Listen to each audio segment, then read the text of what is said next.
Of the Honorable Senate President and the Senators of the Republic.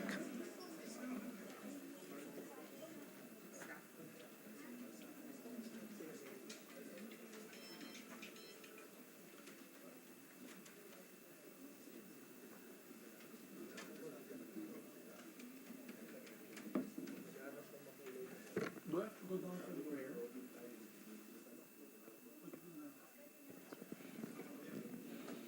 So may prayer ko.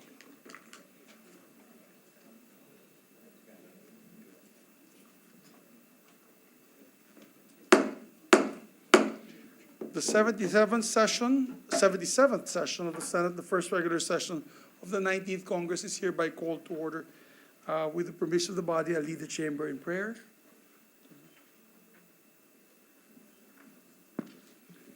Dear Lord, as we come to the close of the first regular session, we humbly come to you in gratitude for graciously granting us the strength, courage, and guidance that you have fueled us throughout this past year. As public servants entrusted with the sacred responsibility of uplifting our people, we are blessed to be able to follow in your footsteps of selflessness and compassion. In every law that we pass, every question that we ask, and every decision that we make, thank you, Lord, for helping us become a solid and united Senate, brought together by our shared dream of creating a better future for every Filipino.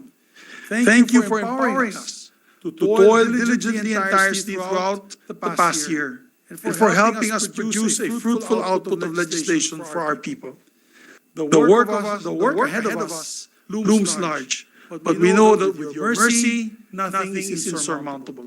And so we pray for your continued guidance on the coming regular session, as we strive to become even more productive in our output and responsive to the needs of our people. At sa huli, Panginoon, minsan ay may mga pagkakataon na aming hindi pagkakaunawaan, sapagkat kami tao lamang. Sa mga oras na yan, hinihiling namin na pumagitna po kayo sa amin upang pagpapatawad, pagkakaunawaan at pagkakaisa, pagmamahalan ang mamayani sa amin. Gabayan niyo po kami, Panginoon, at pagpalain niyo palagi ang sambayan ng Pilipino. Amen.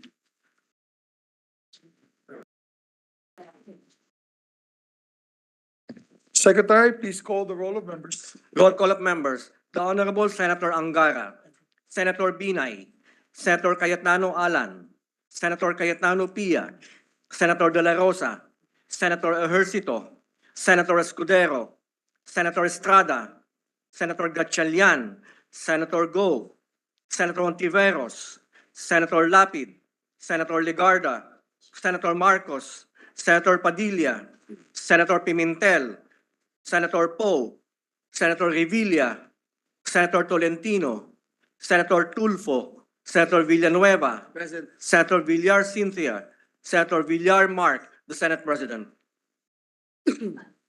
With 23 senators present, the chair declares the presence of a quorum.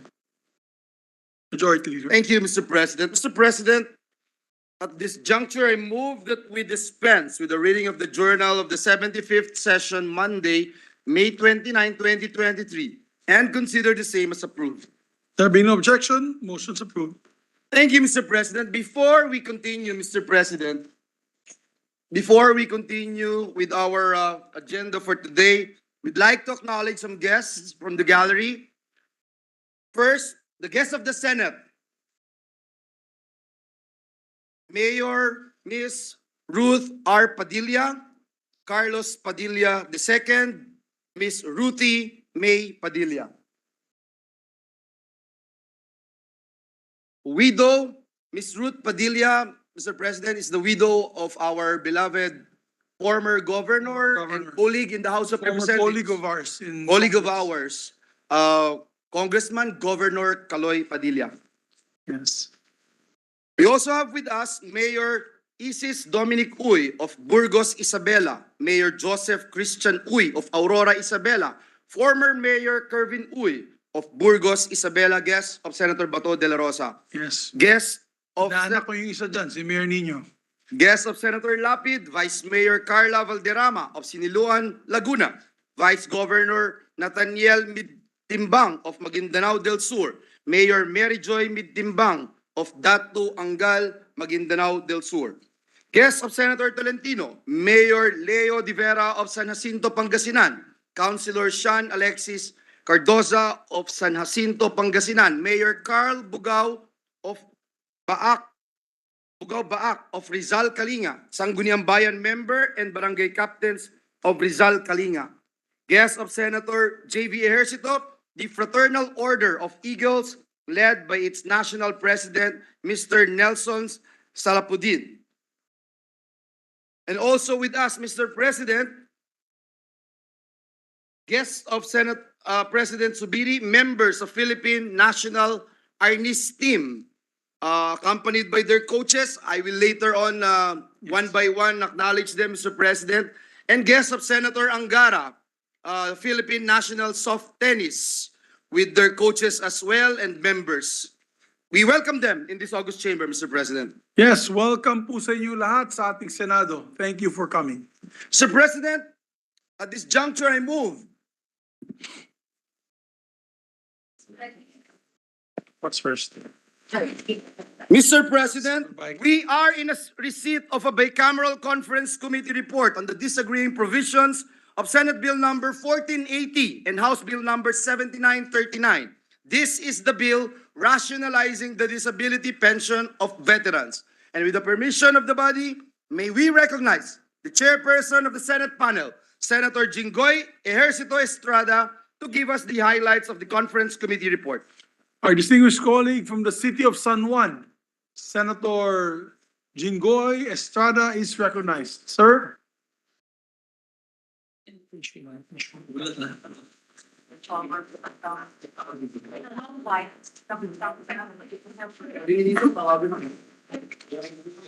you, Mr. President. Mr. President, distinguished colleagues, ladies and gentlemen. As your chairperson of the Senate Committee on National Defense and Security, Peace, Unification, and Reconciliation, I have the honor to present a bicameral conference committee report on the disagreeing provisions of Senate Bill number 1480 and House Bill number 7939. This is the bill rationalizing the disability pension of our veterans, further amending for the purpose Republic Act 6948, an act standardizing and upgrading the benefits for military veterans and other dependents. Mr. President, I would like to thank our fellow conferees from the House of Representatives, led by Congressman George Patrol Bustos, Chairperson of House Committee on Veteran Affairs and Welfare, for agreeing to use the Senate version as the working draft. The two short bills, may I emphasize, have very minor differences and actually propose similar rates of increase for the monthly disability pension for our veterans. Section 1 of the Senate version was adopted, which simplified and clarified the provision on who will be entitled to the total administrative disability pension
long title of the original law, which is Republic Act number 6948. Mr. President, I would like to express my sincerest gratitude to our esteemed colleagues and members of the Senate panel, Senator Grace Poe, and our Minority Floor Leader, Senator Aquilino Coco Pimentel III, for their invaluable support to this long overdue measure. The members of the House panel, Congressman Bustos, House Committee Vice Chairpersons Congresswoman Marlene Primicias Agabas and Congresswoman Milagros Aquino Magsaysay, as well as Congresswoman Geraldine Roman and Congressman Sergio Dagoo, who are all authors of this bill. Mr. President, I respectfully move that we adopt and ratify the bicameral conference committee report on the disagreeing provisions of Senate Bill 1480 and House Bill 7939. Thank you, Mr. President. Mr. President, we join the distinguished gentleman from the great city of San Juan, Senator Jinggoy Estrada, and let the text of the joint explanation be deemed read into the records of the chamber. I so move, Mr. President. There being no objection to the motion of Majority Floor Leader, the bicameral conference committee report on the disagreeing provisions of disagreeing votes of Senate Bill number 1480 and House Bill number 7939 is hereby adopted. Congratulations.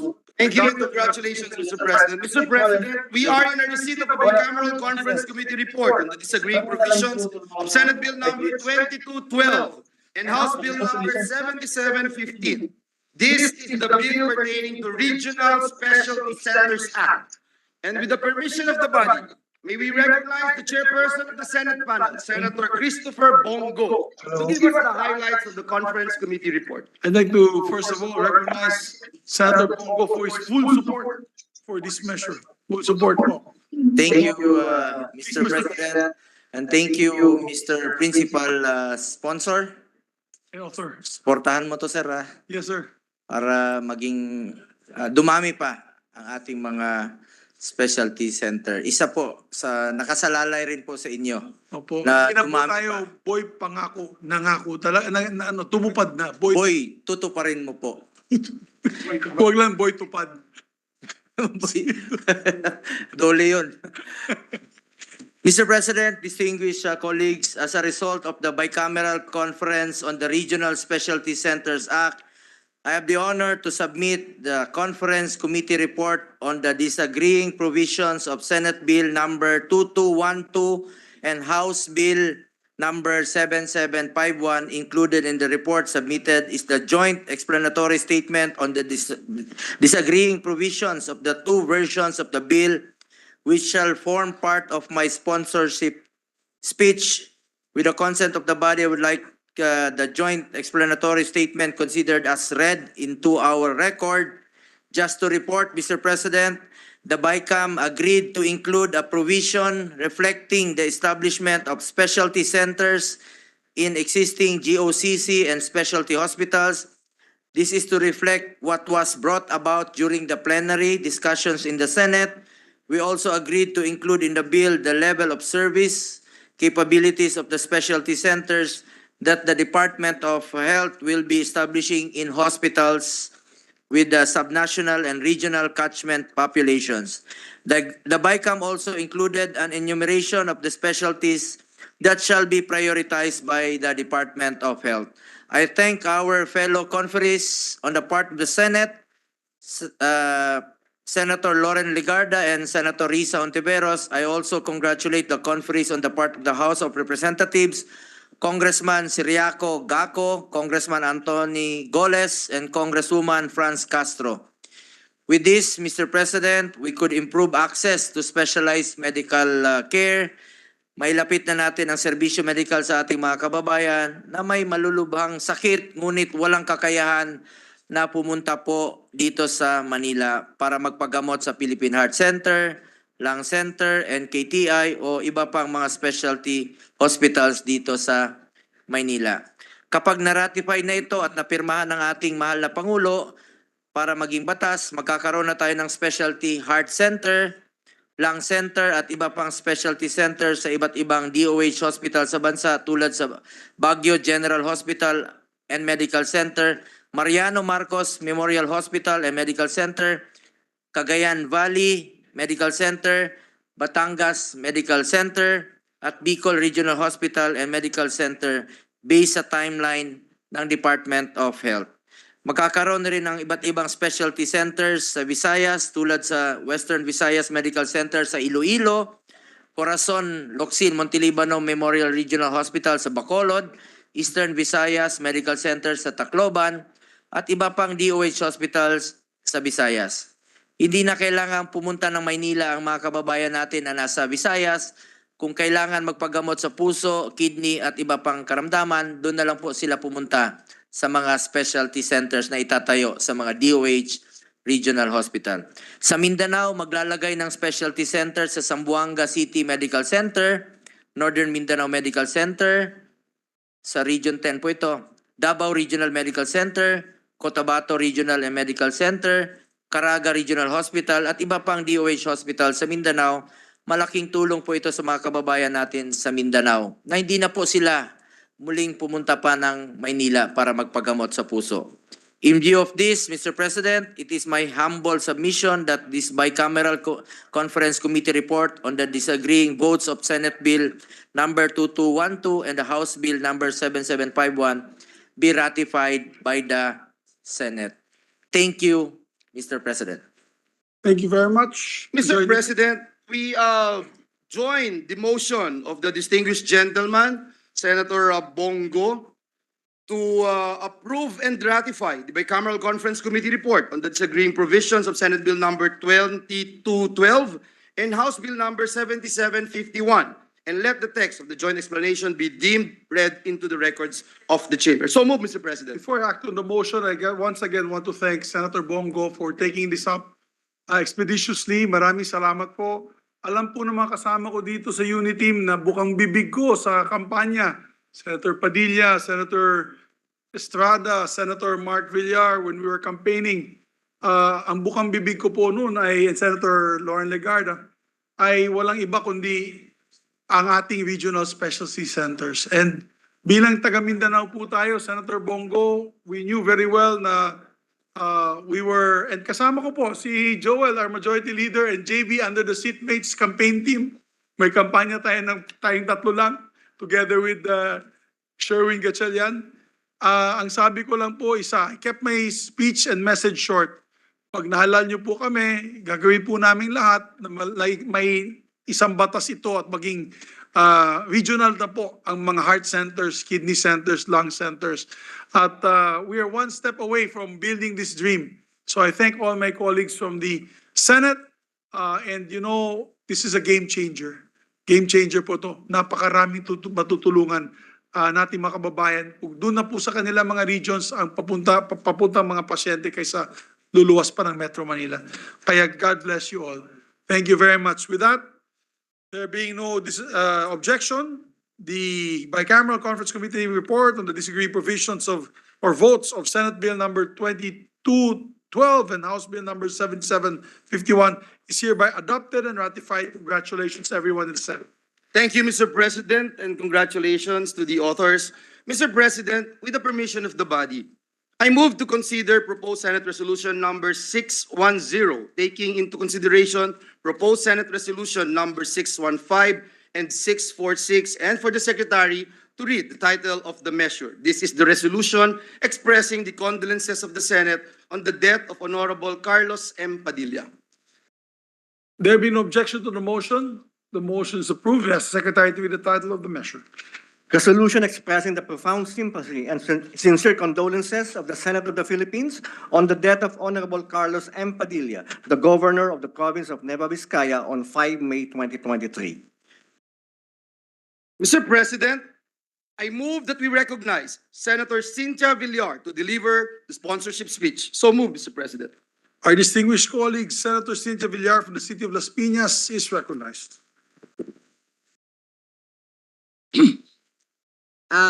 Mr. President, my esteemed colleagues in the Senate, good afternoon. I stand before you today with a heavy heart to sponsor our resolution expressing our deepest sympathy and sincere condolences on the passing of Governor Carlos Caloy M. Padilla of Nueva Vizcaya. He was a stalwart of the Nacionalista Party and held in high regard by his colleagues and constituents for his warmth, quiet dignity, and genuine dedication to public service. I had the privilege of first working with Governor Padilla during my term as a congresswoman when he served as the minority leader of the House of Representatives. He graciously shared his wisdom and exemplified learned insight, diplomacy, and unwavering integrity in fulfilling his responsibilities. Governor Padilla demonstrated strong leadership and was a true statesman, embodying the very essence of the Nacionalista Party's motto, "Ang bayan higit sa lahat." He wholeheartedly worked towards the progress and improvement of our country, always prioritizing the well-being of the people. Governor Padilla's remarkable political career encompassed various positions. He began his journey in public service as the mayor of the municipality of Dupax and later of Dupax del Norte. However, it was in the legislative department that he showed his mettle, becoming a seasoned veteran. He dedicated a total of 29 years to faithfully fulfilling his duties and responsibility as a legislator representing the Lone District of Nueva Vizcaya. This included serving 6 years as an assemblyman and 23 years as a member of the House of Representatives. He held notable roles such as Deputy Speaker during the 11th Congress and Minority Floor Leader during the 12th Congress. Additionally, he chaired the Committee on Education and Indigenous People and served as a member of the Commission on Appointments and the House of Representatives Electoral Tribunal. His authorship of significant laws, including the Free Public Secondary Education Act, the Philippine Librarianship Act, and the Government Assistance to Students and Teachers in Private Education Act, earned him the well-deserved title of the Father of Free Public Secondary Education. He has always been a strong advocate for the accessibility of quality education, and in his province, he played a pivotal role in the establishment of the Nueva Vizcaya State University and the Philippine Science High School, Cagayan Valley Campus. After his illustrious career in the legislature, Carlos Padilla was elected as the governor of the province of Nueva Vizcaya for 3 terms until his untimely demise. As governor, his affinity for the Nueva Vizcayanos was unparalleled as he consistently demonstrated his deep connection and genuine care for the welfare of the people. He spearheaded numerous programs focusing on education, infrastructure, sustainable livelihood, agri-fishery development, and clean energy, among others.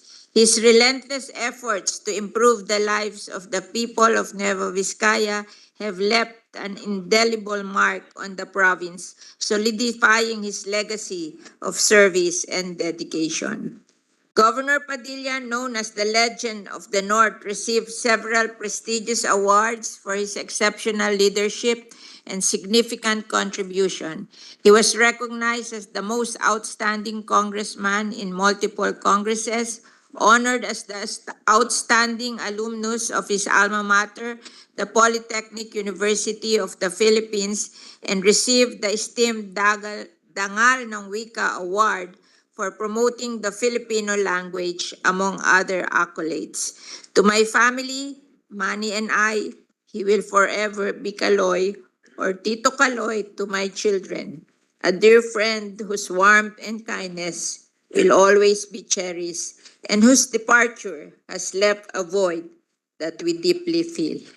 Let us honor his memory and pay tribute to his remarkable achievements. To his beloved wife and my friend Ruth and their children, Carlos Jojo II, Ruthie May, and Paulo, I share in your grief. My colleagues in this esteemed body, and I extend our deepest sympathy and sincere condolences to all of you and to the people of Nueva Vizcaya as well. May Kaloy Padilla's legacy continue to inspire us to live an inspiring and meaningful life as is exemplified throughout his remarkable journey. Thank you, Mr. President. God bless and stay safe. Thank you very much, ma'am. Thank you, Mr. President. Thank you Mr. very much. President, next to co-sponsor the measure is the distinguished gentleman from the great province of Sorsogon, no other than Senator Francis Chis Escudero, our former minority leader in the House of Representatives. Yes, our distinguished colleague from Sorsogon, Senator Francis Escudero is recognized. Thank you, Mr. President. Thank you, distinguished Majority Floor Leader, my distinguished colleagues. Before I proceed, I would like to personally convey my condolences and deepest sympathy to the family of my fraternity brother and mentor, former colleague and friend, the late Nueva Vizcaya Governor Carlos Kaloy Padilla, who passed away last May 5, 2023, at the age of 78. Until his timely passing, Manong Kaloy was doing what he loved most and performing the job that he was best at, public service. Manong Kaloy was a true leader and a public servant as exemplified by his actions throughout his 5 decades in government service as a mayor, legislator, and as a local chief executive of his beloved province of Nueva Vizcaya. His storied career began in the early 70s when at the age of 30, he became the first mayor of Dupax del Norte. He then represented the province of Nueva Vizcaya, serving in Congress for 3 decades.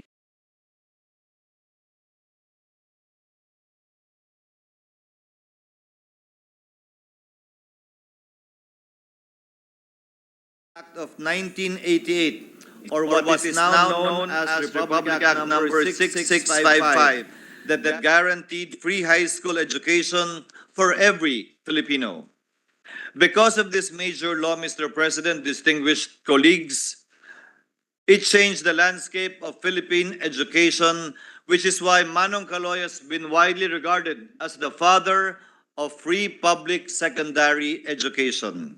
A year later, he again authored at the House of Representatives what is now RA 6728, or the Government Assistance to Students and Teachers in Private Education Act of 1989, that provides various forms of government assistance to both students and teachers alike in private schools. Because of the indelible mark he left as a leader and public servant, he was given an honorary doctorate degree in public administration by his alma mater, the Polytechnic University of the Philippines. He likewise received the same honorary degree in education and humanities from the Philippine Normal University and the Nueva Vizcaya State Institute of Technology, as well as the Nueva Vizcaya State Polytechnic College, now the Nueva Vizcaya State University, respectively. In 2022, he was awarded the Dangal ng Wika by the Komisyon ng Wikang Pilipino in recognition of his contributions and achievement in the furtherance of the use of the Filipino language. Manong Caloy, Mr. President, distinguished colleagues, was also a staunch advocate of the environment and sustainable development. As governor of Nueva Vizcaya, he was recognized for his utmost care of the environment and agriculture, community development, as well as initiatives on good governance and welfare of indigenous peoples, among others. In fact, the National Roundtable Against Metals Mining in El Salvador and international allies of the Roundtable described Manong Caloy as a visionary environmental leader. They extended their gratitude to the Philippines for sharing, quote-unquote, Governor Padilla with us. For those who may not be aware, Manong Caloy was crucial in the historic vote of the El Salvadorian legislature banning metals mining to protect rivers. The decision was made in 2017 following his testimony before Salvadorian legislators about the ill effects of mining.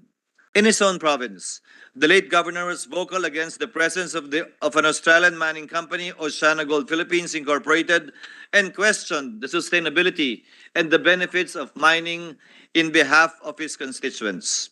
Mr. President, together with Senators Lito Lapid and Robin Hood Padilla and other co-sponsors, I am honored to sponsor Resolution number 615, expressing the profound sympathy and sincere condolences of the Senate on the death of a revered statesman from Nueva Vizcaya, a good friend of mine, Governor Carlos Padilla. With his passing, we look back with gratitude and honor to his service to the country and the Filipino people.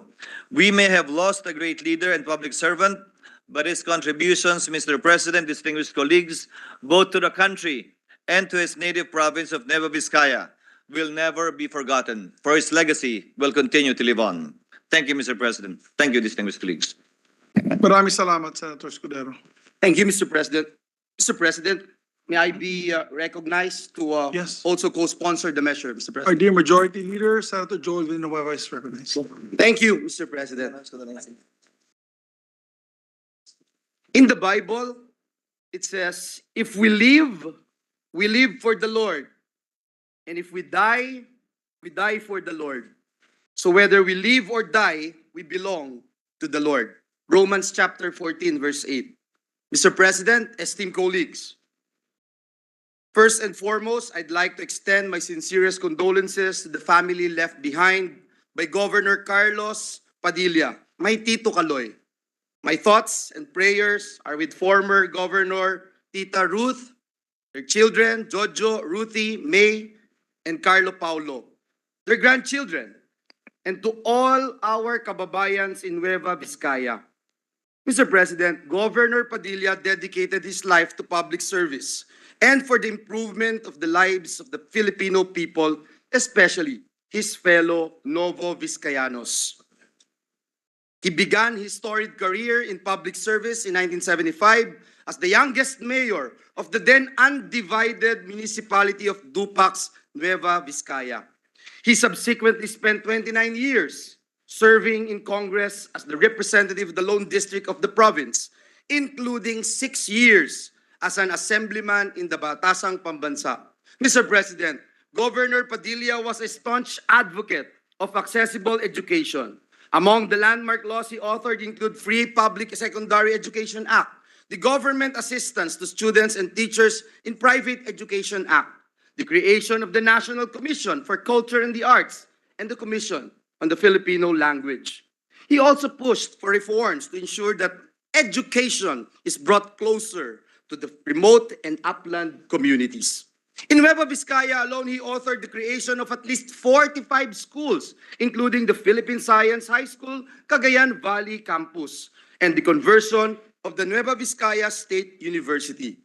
Ginoong Pangulo, bata pa lamang po ako, kilala ko na si Tito Kaloy sapagkat siya'y isa sa pinakamatalik na kaibigan ng aking tatay, si Brother Eddie. Kilala ko po siya bilang isang mahusay na public servant, ang isang Kaloy Padilla. Bahagi ng kasaysayan ang kanyang kontribusyon sa pagreforma ng sistema ng edukasyon sa bansa noong 1990s bilang co-chairperson ng Education Commission. Makalipas po ang mahigit 3 dekada at ngayon, nabigyan din po tayo, Ginoong Pangulo, ng pagkakataong maging bahagi ng Education Commission 2 kasama sina Senators Win Gatchalian, Senator Pia Cayetano at Senator Sani Angara. Mas nakita ko po lalo kung gaano kabigat ang naging trabaho at sigasig ni Tito Kaloy noon para bigyan ng mas malawak na oportunidad ang mga Pilipino at tatag sa pagharap sa bagong siglo. Tito Kaloy and I became colleagues, Mr. President, in the House of Representatives, together with you, Yes. SP Migs, in 2002.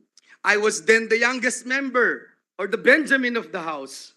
At sa aking pong murang edad, nakita ko po up close and personal kung papaano magtrabaho si Tito Kaloy. Napahanga po niya ako sa kanyang galing, talino, at kababaang loob. Siguro ito po yung nag-udyok sa amin sapagkat pagkatapos o paglipas ng ilang taon, this representation together with then Congressman Alan Cayetano and then Congressman Chis Escudero became part of the minority, Mr. President. In the last elections, Tito Kaloy did not hold back in supporting our candidacy. Magiliw niyang hinarap ang ating mga supporters sa Nueva Vizcaya at kasama nila, tumayo siya at nagpahayag ng tiwala sa atin. Hindi ko po ito makakalimutan at sa harap ni Tita Ruth at ng kanyang mga anak, habang buhay ko po itong tatanawing utang na loob. Mr. President, Governor Padilla will always be fondly remembered not just by his fellow Novo Vizcayanos and Filipinos, but also by the people of El Salvador. In March 2017, his testimony on the destruction brought by a global mining company to his province was instrumental in the historic Salvadorian legislature vote that made El Salvador the first nation in the world to ban metals mining to save its waterways. And for this, Mr. President, he has been regarded as a visionary environmental leader by many Salvadoran environmentalists. Sa huli, Ginoong Pangulo, Governor Padilla, Tito Kaloy, our legend of the North, maraming salamat po for your service and immeasurable contributions to the lives of Filipinos and people across the globe. Your legacy will live forever. May God bless us all. Thank you, Mr. President. Thank you very much, Majority. Mr. President, next to co-sponsor the measures, the distinguished gentleman from the province of Batangas and Davao, Senator Christopher Bongo. Senator Go is recognized. Insert. You just Mr. insert. President, Senator Bongo would just insert for the record his co-sponsorship speech. Next to deliver his co-sponsorship speech is the distinguished gentleman from the province of Bohol and Davao region, Senator Bato de la Rosa. I move that he be recognized. Colleague Senator Bato de la Rosa is recognized. Thank you, Mr. President, Majority Leader. Mr. President, it is with great grief and sorrow that I rise today to co-sponsor Senate Resolution number 610, expressing our condolences as one Senate on the recent loss of Honorable Carlos Padilla, Governor of Nueva Vizcaya, who passed away on May 5, 2023. In all of his countless achievements as a public servant, Mr. President, the one I wish to highlight are those in relation to education. Noong siya pa ay isang congressman, siya ay author ng Free High School Act of 1988 na ipakita ni Governor Padilla kung ano ang dapat na priority nating mga mambabatas ang kinabukasan ng ating kabataan. Hindi dapat maging hadlang ang kahirapan para makamit ng isang bata ang kanyang mga pangarap. That was the kind of person he was, Mr. President. A man with a huge heart for the poor and needy. It is my hope that although he is no longer with us physically, his noble example will live on, not just in our memory, but also in our own actions. I express my condolences to his bereaved family and loved ones. The entire Philippines mourns the loss of a compassionate leader and good man. Maraming salamat, Mr. President. Maraming salamat, Senator Bato. Mr. President, next to co-sponsor the measure is the distinguished gentleman from Bicol region, no other than Senator Robin Hood Padilla. Ang ating kapatid, Senator Robin Hood Padilla is recognized. Maraming salamat po, Ginoong Pangulo at Pinunong Mayorya sa pangalan po ng 99 na pangalan ng Panginoon Diyos. Mga mahal kong kababayan at mga mahal kong kasama, ako po ay buong pusong nagpapasalamat sa lahat po ng nagbibigay ng pag-aalay sa aking Tio Carlos. Alam niyo po, napakaganda po ng buhay ng Tio Carlos sapagkat ang mga Padilla po, napakalaking pamilya po nito. Ang pamilya po namin ay sa politika talaga. Ang kanya pong ama ay nasa Nueva Ecija, matagal pong naging congressman. Ang akin naman pong lolo ay matagal na naging congressman naman ng Bulacan. Pareho po silang magkasama. Ang istorya lang po ng Padilla medyo complicated, sabi nga nila. Sapagkat alam niyo naman po, merong legitimate, may illegitimate.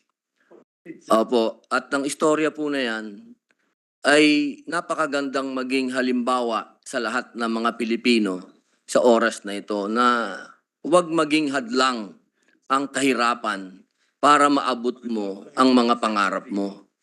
Alam nyo, si Tito Carlos, namatay ang kanyang tatay, binata pa lang po siya. Siya ay naging shoeshine boy.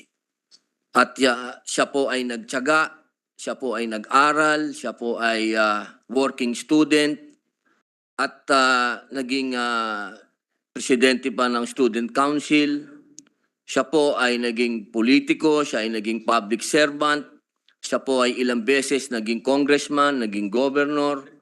Hindi po siya tumigil sa pagsisilbi. Katulad po ng sinabi ni Senator Bato de la Rosa, hindi po siya tumigil na magsilbi sa mahihirap sapagkat tunay pong alam niya kung ano ang nararamdaman, kung ano ang pinagdadaanan ng mga mahihirap. Kaya sana po, mga mahal kong kasama sa pamamagitan po ng inyong mga pahayag na kanyang pinalakas ang edukasyon sapagkat naniniwala po siya na ang edukasyon talaga ang susi para maahon sa kahirapan ang ating mga kababayan.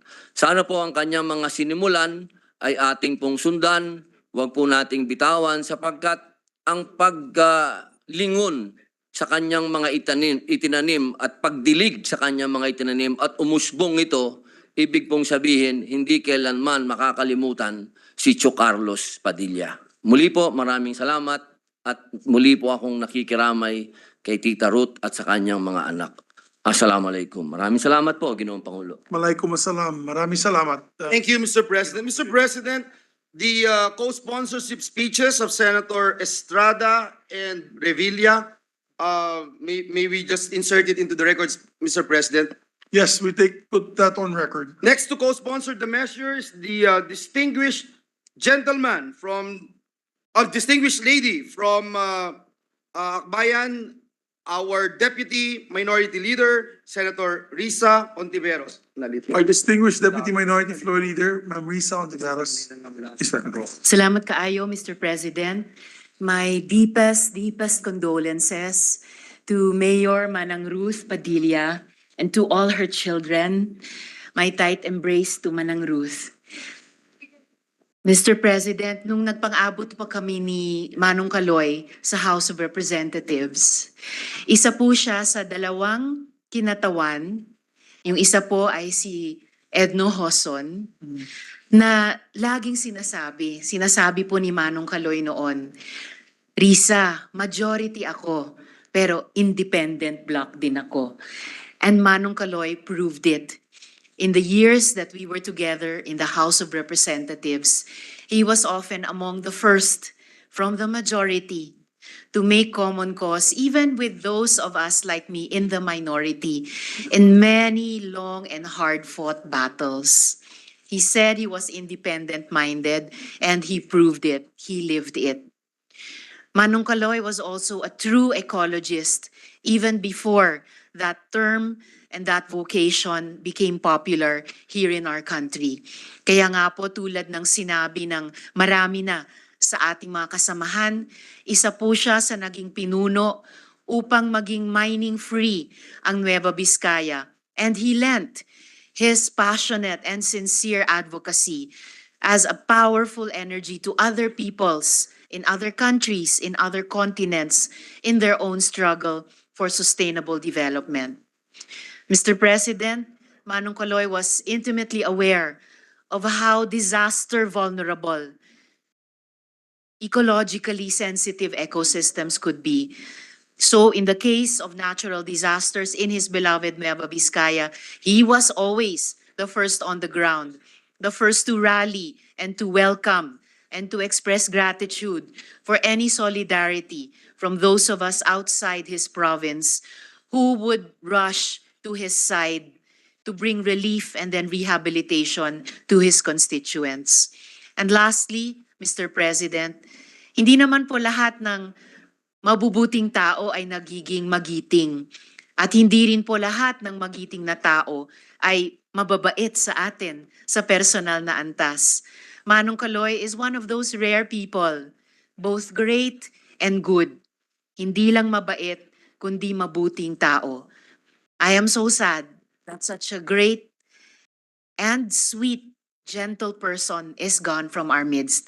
But I will always thank him for the shining example of his life.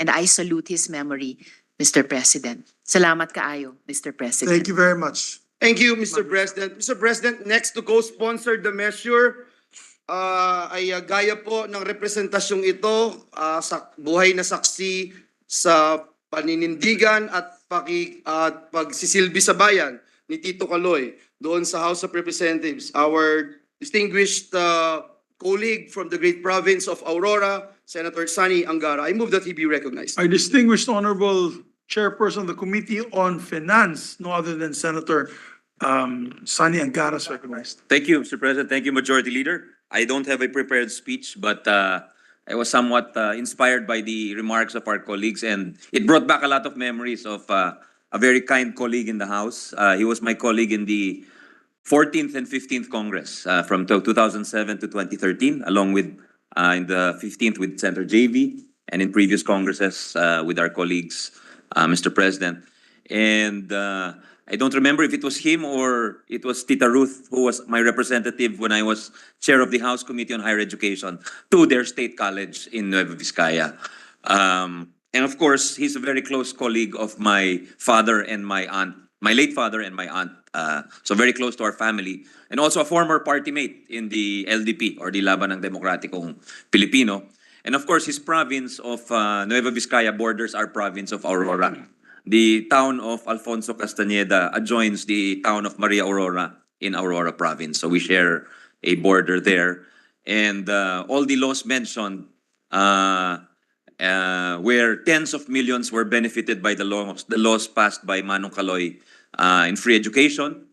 Before UACTEA, there was the Gaspe law, which was mentioned by our colleagues, which was the largest until we passed UACTEA in 2016, was the largest ever government scholarship program in Philippine history, no? Benefiting tens of millions. And of course, the free public secondary high school was also a landmark law authored by my father. And he was the co-chair of my father in the first EDCOM, as the majority leader mentioned, along with Senator Gatchalian, Senator Cheese, Senator Pia. Please proceed with Senator Legarda to keep her voice down. I'm willing to yield, Mr. President. I'm willing to yield. Okay, please proceed, sir. I'll allow her to finish, Mr. President.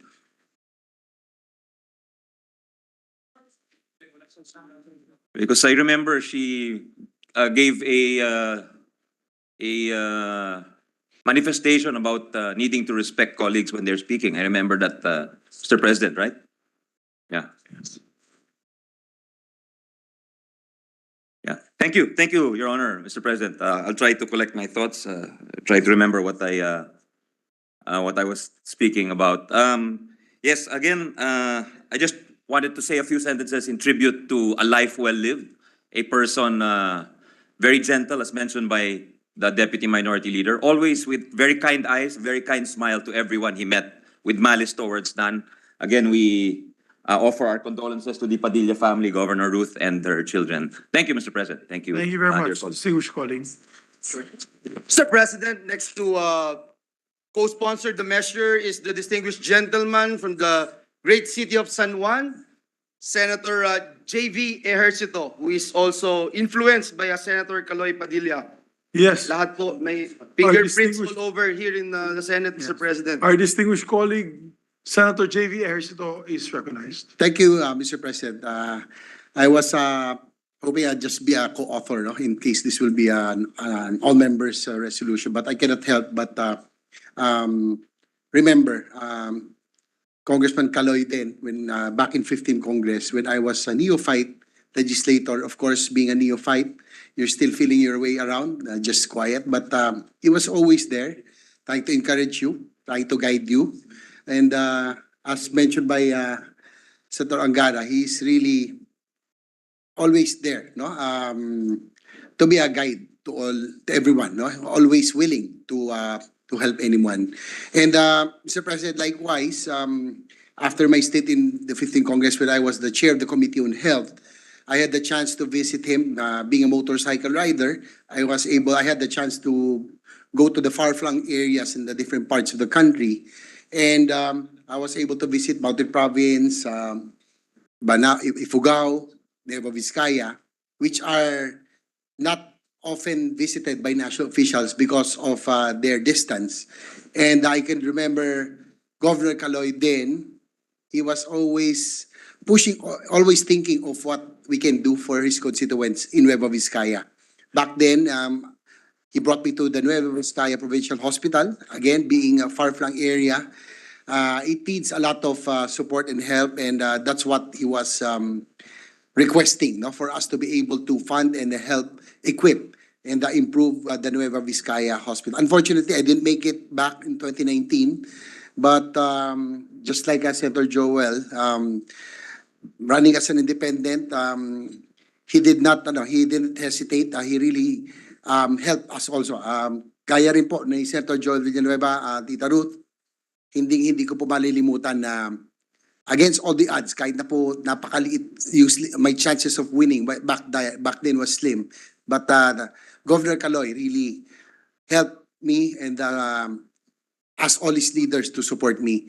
And nakakalungkot nga lang, Mr. President, na hindi man lang tayo nakabawi, no, ng tulong na yun. Sabi ko kay Gov Caloy then, before I left, huwag ka mag-alala kung siswertein man ako. Yung pangako ko sa iyo na ayusin natin ang Nueva Vizcaya Provincial Hospital and the other health facilities. Yan po ang aking pong gagawin. Unfortunately, he passed on, but that commitment remains in honor of Caloy Padilla, Tita Ruth, and the people of Nueva Vizcaya.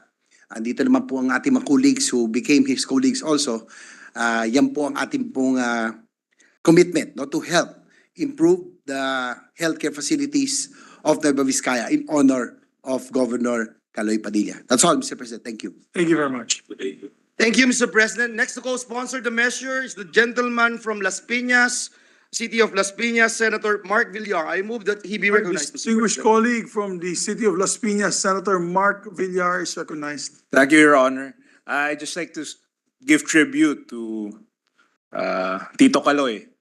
I remember when I was, ako po ay first termer sa Congress, siya po yung Deputy Speaker ng Nationalist Party.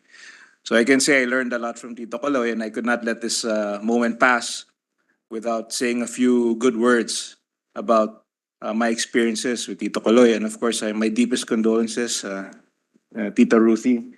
And to this day, I remember I have this wooden table that he gave me a long time ago. And until this day, it's still a very important part of my whole household. So, I knew him as when I was secretary. I know about his dedication to his province, his love for his province. I was there numerous times, and I saw how loved he is in Nueva Vizcaya. And in Congress, I can say he was one of the most respected, most loved members of Congress. And he was someone that I looked up to when I was a first termer in Congress. And I don't have enough good words to say about Tito Caloy.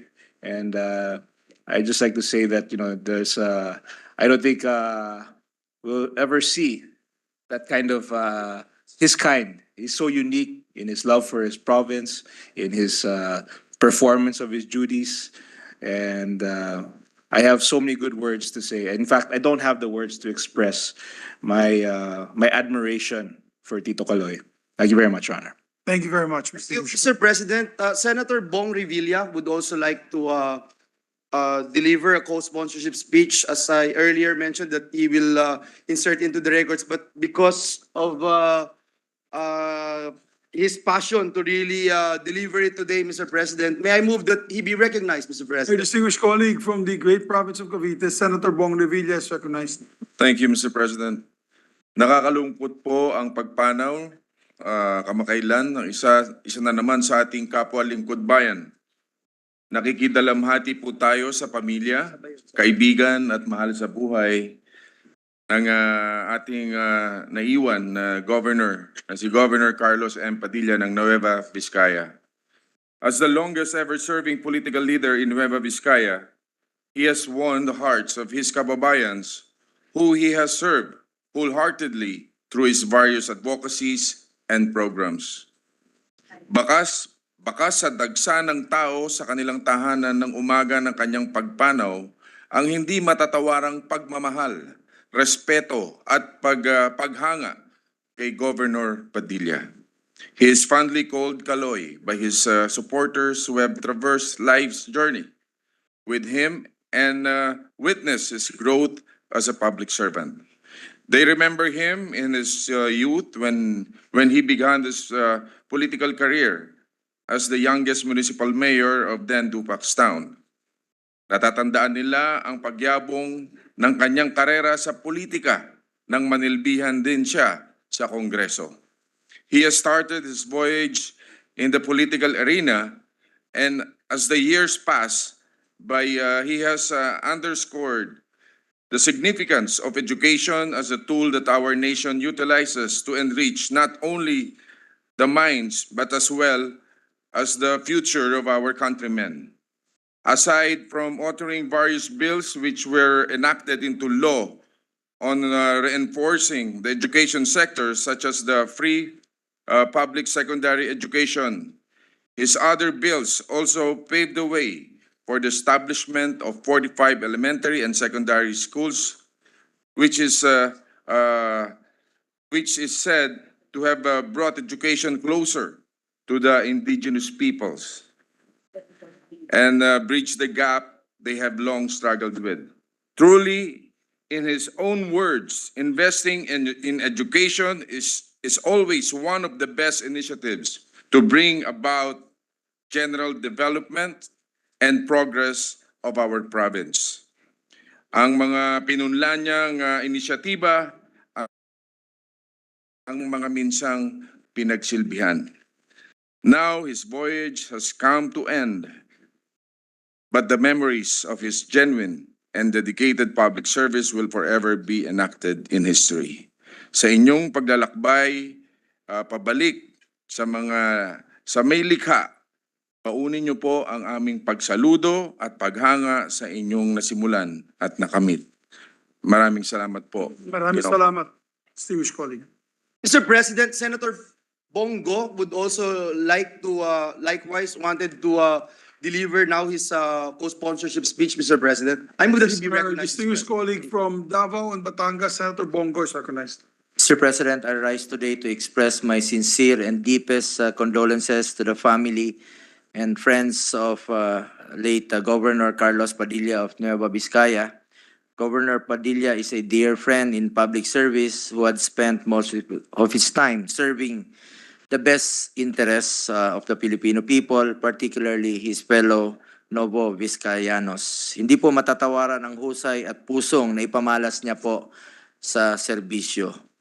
Muli, nakikiisa po ako sa Senado sa ating pakikiramay at pagdadalamhati sa pagpanaw ng isang tunay na public servant. Thank you, Mr. President.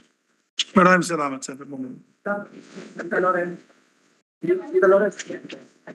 Mr. President, last but not the least is our Senate President Pro Tempore who would like to co-sponsor the measure.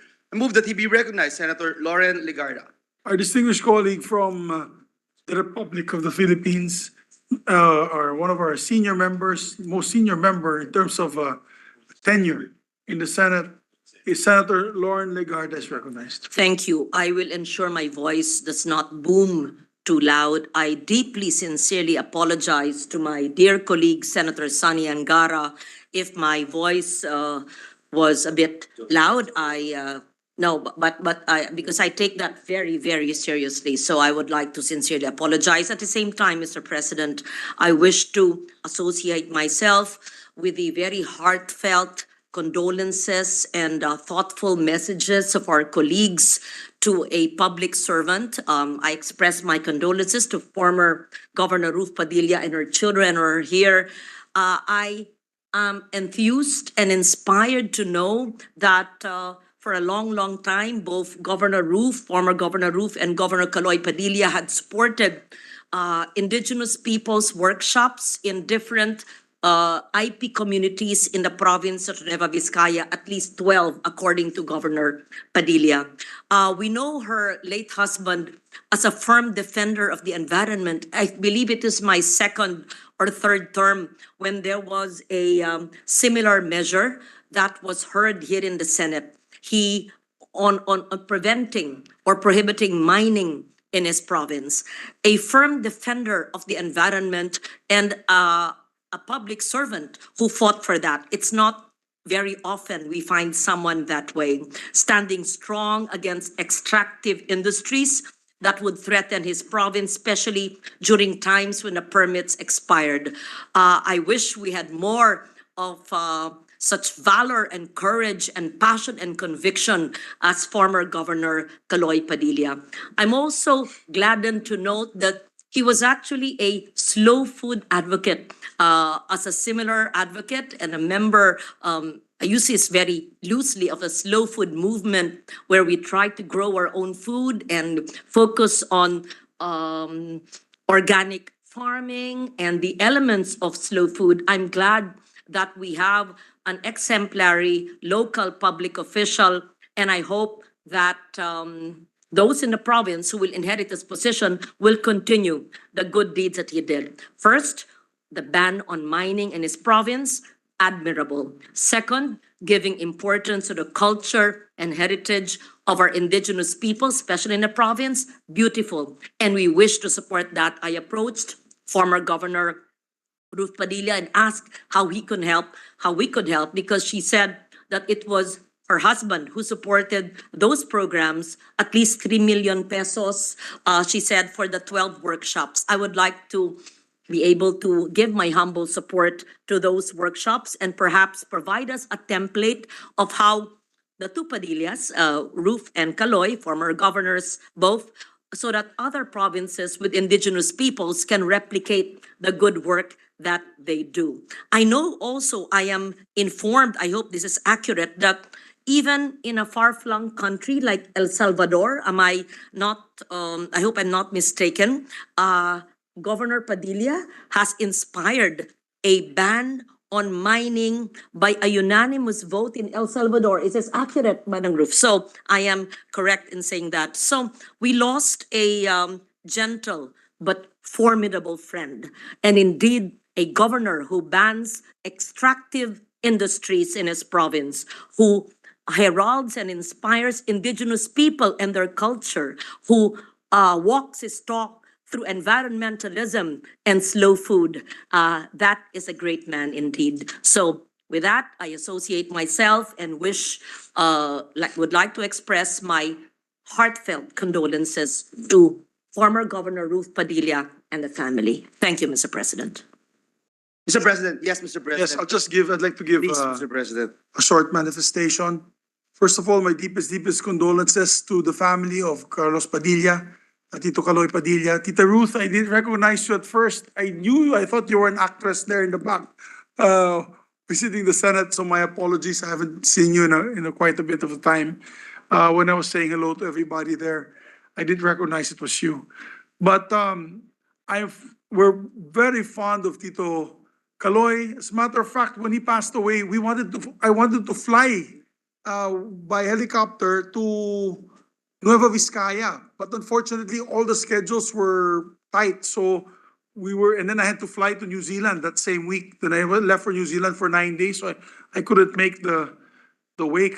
But I would like to just give my deepest condolences. He was a great man, and I know him so well because when I was part of the 14th and 15th Congress, he was such an unassuming but very intelligent and sought after person when it comes to issues on education, poverty reduction. He was the go-to guy. I remember a few years ago, I went to Nueva Vizcaya to speak to cooperatives. And he was also one of the speakers. And we could see that the cooperatives there loved him very much. He was a man of the masses. No big entourage. He was such a simple man. Also a dear friend of my father. They were together in the Patasang Pambansa.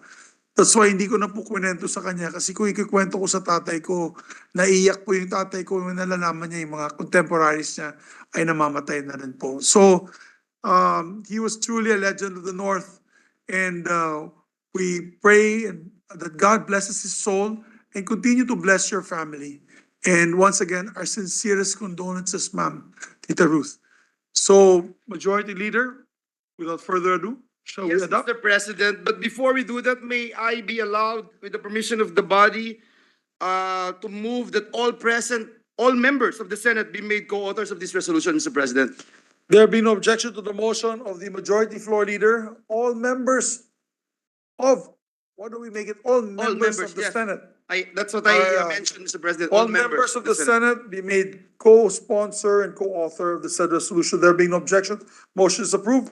Thank you, Mr. President. No other member wishes to interpolate or propose amendments to the measure. I move that we adopt proposed Senate Resolution number 610, taking into consideration proposed Senate Resolution number 615 and 646, subject to style. I so move, Mr. President. There being no objection, proposed Senate Resolution number 610, taking in consideration proposed Senate Resolution number 615 and 646 is hereby adopted by the Senate. Thank you, Mr. President. May I ask for a minute suspension and ask former Governor Ruth and Tito Kaloy's family to Yes. come to the podium. Session suspended Mr. so we can pass to the family the resolution.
Mr. President, we are in a receipt of a bicameral conference committee report on the disagreeing provisions of Senate Bill number 1594 and House Bill number 1171.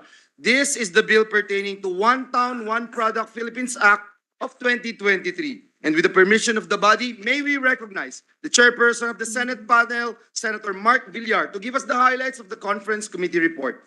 The very hardworking, dedicated chairman of the Committee on Trade and Commerce. Boundary na. No other than Senator Mark Villar. Maharlika ang banggitin ko bigla.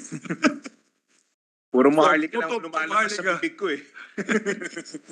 Yes. Iba naman. May iba naman na, Your Honor. Happy bill. Iba naman. Another happy bill. Yes, yes.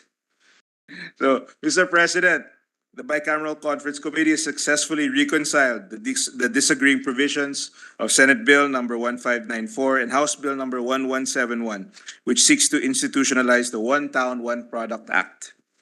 The versions of this legislation passed by the Senate and the House of Representatives working separately are in unison to institutionalize the One Town, One Product program of the Department of Trade and Industry. The reason behind the OTOP program is to support and empower local industries, particularly in rural areas, and create jobs and income opportunities for the people. By developing and promoting local products, the OTOP program encourages entrepreneurship and helps boost economic growth in the country. In the bicameral conference committee report, both parties agreed to adopt the Senate version as a working draft, noting that both bills have numerous common provisions and minor differences. Allow me to discuss them briefly as the lead conferee of the Senate delegation. First, on the objectives. The conferees agreed to include a new objective, which is to formulate a national OTOP strategic development plan. Within 1 year, the DTI, through the OTOP Program Management Office, shall develop a 6-year national OTOP strategic plan, hereinafter referred to as the plan, in consultation with concerned stakeholders, which shall be validated and updated annually. The plan, which shall be approved by the President of the Philippines, shall define the OTOP program's annual and medium-term targets, as well as develop and implement programs and strategies to support the OTOP program's thrusts. The plan shall also identify priority OTOP products and services which shall be characterized by high value added and have a high potential for attaining the objectives of this act. Second is the setting of qualifications for products to be included in the OTOP program. The conferees agreed to set qualification criteria for OTOP products to be established by the DTI and be consistent with the following elements: culture, community resources, connection, creativity, and competitive advantage. Preference shall be given to goods or services that form part of the supply chain of OTOP products. Third, on OTOP program components, the conferees agreed to include new additional program components, namely provision of market access and product promotion, where beneficiaries shall receive support in market access and promotion of products across different platforms. These platforms may include multimedia advocacy campaign, trade fairs, and OTOP Philippine hubs. The DTI, PIA, DOT, and PITC shall therefore implement a promotional campaign in local and international markets for OTOP Philippine products. And B, eligibility for government assistance, which includes a minimal set of rules and simplification of procedures and requirements for government agencies dealing with OTOP beneficiaries, and as provided under Section 4 of RA 9501. Fourth, on the creation and formalization of the OTOP Program Office, both panels agreed to authorize the DTI to create an OTOP Program Management Office, which shall oversee and direct the OTOP program on the national level. The OTOP PMO shall be headed by a director, and its organizational structure and staffing complement shall be determined by the DTI Secretary in consultation with the Department of Budget and Management and in accordance with civil service rules and regulations. Notably, on the title of the bill, the conferees agreed to adopt the Senate version to read as follows: an act institutionalizing the One Town, One Product Philippines program, appropriating funds thereof, and for other purposes. Mr. President, distinguished colleagues, please allow me to thank you once more for your formidable support for the ratification of the disagreeing provisions of Senate Bill number 1594 and House Bill number 1171 pertaining to the One Town, One Product Act. I also would like to thank all the senators who stand united in the support of this legislation, recognizing its transformative potential and the opportunities it holds for our MSMEs. I firmly believe that the impact of this legislation will extend far beyond our shores. The OTOP Philippines program will put our nation on the international stage, showcasing the diverse range of high-quality products that our towns and municipalities have to offer. This program will not only boost our local economies, but also serve as a beacon of inspiration for other nations striving to uplift their MSMEs and promote sustainable development. Ang ating pong layunin ay hindi lamang tungkol sa pag-unlad ng lokal na ekonomiya, kundi pati na rin sa pagpapalaganap ng kulturang Pilipino sa buong mundo. Ang bawat produktong Pilipino ay tatak ng ating kasipagan at kahusayan.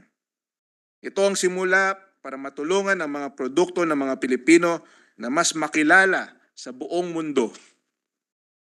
Mr. President, this proposed measure has nothing but good intentions for our MSMEs and for the Filipino people. Since the OTOP was created in 2002, this measure is long overdue for enactment. Now allow me to move for the approval of the Bicameral Conference Committee report on the disagreeing provisions of Senate Bill number 1594 and House Bill number 1171. Again, my sincerest thanks to you, Mr. President, and to my distinguished colleagues. Our minority leader is seeking the floor. I move that he be recognized. Senator Coco Pimentel. Our distinguished minority floor leader, Senator Aquino Coco Pimentel, is recognized. Mr. President, we are glad that the chairman did not mistakenly report out the Maharlika. Otherwise, we could have voted no to this measure, but this is the OTOP, no? Very clear. OTOP. So, That's right. One yes, town, one yes, we product. give our thumbs up to the OTOP. Thank you very much, minority leader. Yes, Mr. President, and this measure has been around for quite a long time when we were still members of the House of Representatives together with Senator Sani Angara and Senator Win Gatchalian and our Senate President, Mick Subiri. So with that, Mr. President, I move that we approve and ratify the Bicameral Conference Committee report on the disagreeing provisions of Senate Bill number 1594 and House Bill number 1171, and let the text of the joint explanation be deemed read into the records of the chamber. I so move, Mr. President. There being no objection, Bicameral Conference Committee report on the disagreeing provisions of Senate Bill number 1594 and House Bill number 1171 is hereby adopted and ratified. Congratulations. OTOP na OTOP. Thank you, Mr. President. We also got news, ladies and gentlemen, of our colleagues of the Senate, is that the House of Representatives will just adopt the third reading version of the Senate on the Maharlika Investment Fund. And so there's no need, Mr. President, because we have been getting text messages from members of the media. There's no need for the Senate to ratify anything because the House adopted the version of the Senate, Mr. President. Pagpunta namin ni Senator Coco Pimentel, lunch lang pala yun. Lunch break. We congratulate, Mr. President, the authors. Well, especially as soon as the sponsor. it's adopted. It hasn't been adopted yet. Yes, Mr. President. It hasn't been adopted yet. No, So, OTOP was the adopted OTOP is and adopted. ratified. Yes. Yes, Mr. President, but since if that is the situation, the parliamentary situation, if it's going to be adopted and there's no more need to take it up once again here on the floor. Yes. So since the Senate President mentioned it, so allow me to make a brief manifestation that since I think the vote, the second and the third reading votes were taken around 2:30 this morning. So I was not here. So just a manifestation that, of course, I would have voted no all the way, Mr. President, because I delivered my turno in contra speech against the measure. And had the BICAM been presented today, We would also have my Deputy Minority Leader, Senator Risa Ontiveros, and this representation would also have objected and voted no, because the grounds that we have used as our arguments, no surplus, no windfall profit, difficult economic situation, danger to corruption are still present up to this very moment. So I just want to make that of record, Mr. President, that my vote on the Maharlika is no all the way, Mr. President. We'll put that on record. Thank you, Mr. Thank you very much, our distinguished Minority Floor Leader. Mr. President, at this juncture, and with the permission of the body, I move to consider proposed Senate Resolution number 633, taking into consideration proposed Senate Resolution number 634. And for the Secretary to read the title of the measure, this is the resolution congratulating and commending the Philippine Arnis team. So move, Mr. President. There being no objection, motion is approved. We ask the Secretary to read the title of the measure. Resolution congratulating and commending the Philippine National Arnis team and their coaching staff for winning 6 gold medals, 2 silver medals, and 4 bronze medals at the 32nd Southeast Asian Games held at Hall A, Troy Chang Var Convention Center, Phnom Penh, Cambodia from 14 to 16 May 2023. Mr. President, with the permission of the body, may I be recognized to deliver the sponsorship speech? Yes, our distinguished Majority Floor Leader is recognized to deliver the sponsorship speech. Thank you, Mr. President. This will just be very brief.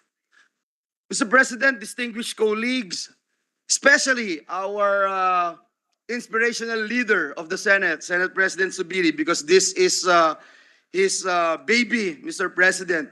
And that is why it's such a great honor and privilege. Napakalaking karangalan po na tayo po ang mag-sponsor nitong Senate Resolution number 633 na nagbibigay pugay at parangal sa ating po National Arnis Team sa kanilang pinamalas na galing at talento sa nakaraang edisyon ng Southeast Asian Games sa Cambodia.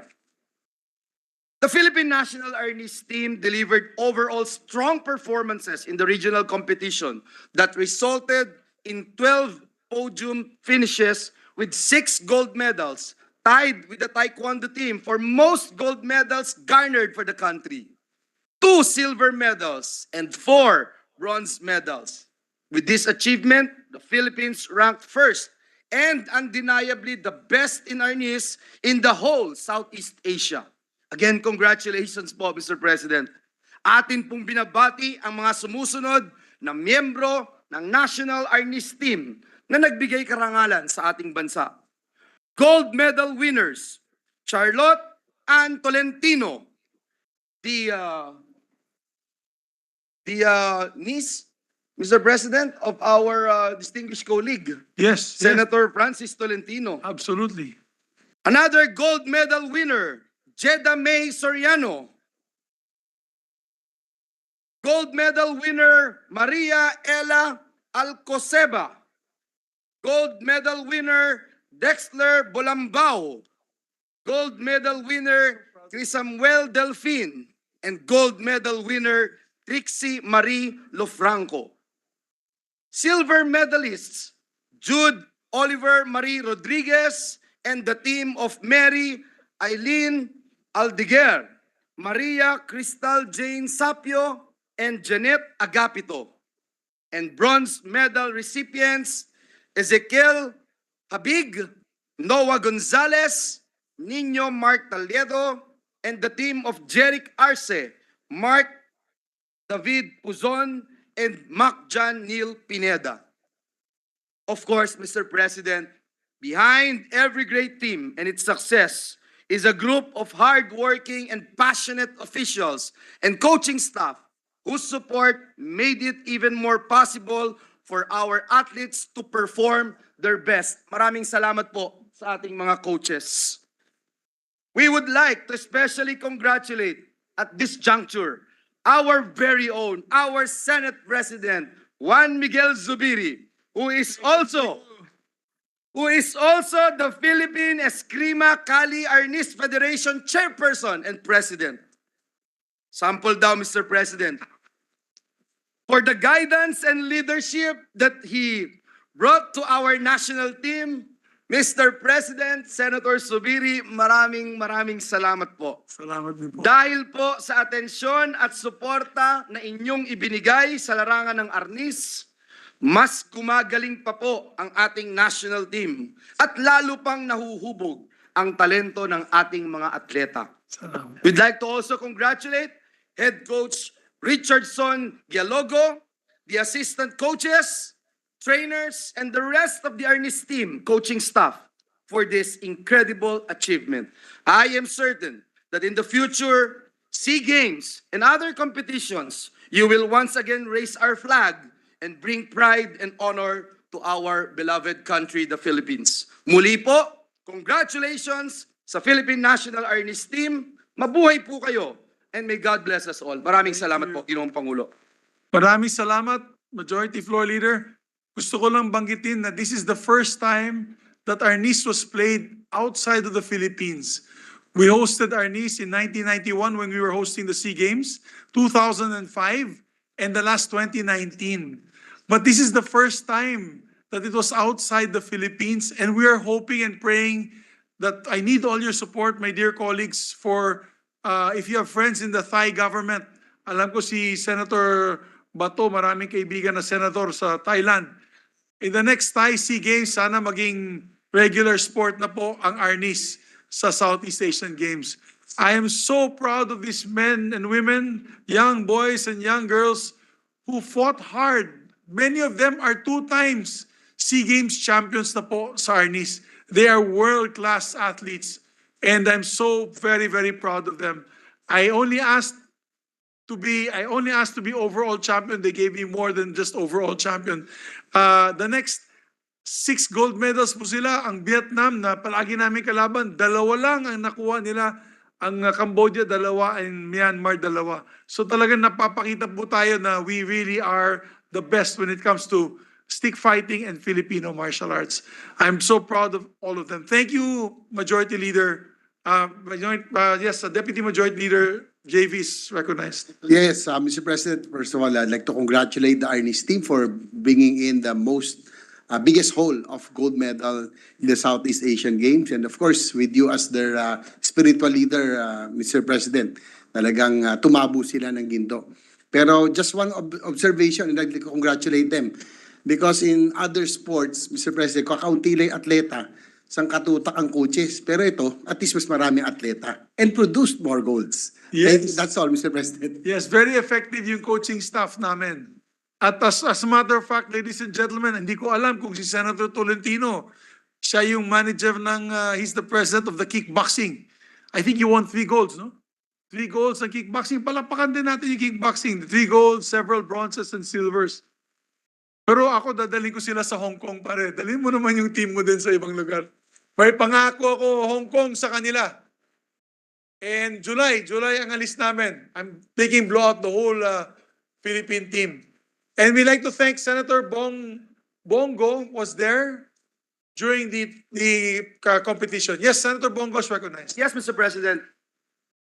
Mr. President, esteemed colleagues, as your chair of the Senate Committee on Sports, I stand before you to express my utmost admiration and extend my warmest congratulations to the Philippine National Arnis team and their coaching staff for their outstanding achievements at the recently concluded 32nd Southeast Asian Games held in Cambodia. Ako po mismo, sinamahan ko po ang ating Senate President sa dinner nung nag-cheer tayo sa kanila. At hindi lang po magaling si Senate President sa pag-aarnis. Mabilis rin po siyang bumunot para suportahan. Thank you. Mabilis siya bumunot para suportahan kaagad ang kanyang Arnis team. Talagang tumaas lalo ang moral ng ating mga players po, no? It is with great pride that I rise to co-sponsor this Senate resolution congratulating and commending our athletes. Our national Arnis athletes have once again showcased their exceptional skills and unwavering dedication, proving to the world that the Philippines is indeed a force to reckon with in the world of martial arts. Through their remarkable performance, our Arnis team has not only made our nation proud, but also united our country in celebrating their triumph. They have exemplified the core values of discipline, perseverance, and sportsmanship, serving as role models for our aspiring athletes and inspiring future generations to pursue their dreams. At isa rin po ito sa pamamaraan na ilayo natin ang mga kabataan sa illegal na droga. Get into sports, stay away from drugs. Would like to extend my heartfelt appreciation to the coaching staff who have tirelessly worked behind the scenes, providing guidance, mentorship, and unwavering support to our athletes, especially kay Senate President Migs Subiri, na nakita ko talaga na sinamahan niya all throughout po, sa umpisa pa lang. At alam kong maraming ginto ang mapapanalunan nila with yung mga promises mo pa sa kanila, lalong ginanahan at alam kong Allowance, tuto pa rin. allowance. Pa rin. Mabilis, hindi lang magaling mag-Arnis, bunot ka agad si SB doon. Mr. President, this resolution, we convey our heartfelt congratulations and commendation for the exceptional performance and for bringing honor and pride to our nation. Let us continue to support our national athletes and provide them with the necessary resources and opportunities to excel in their chosen fields.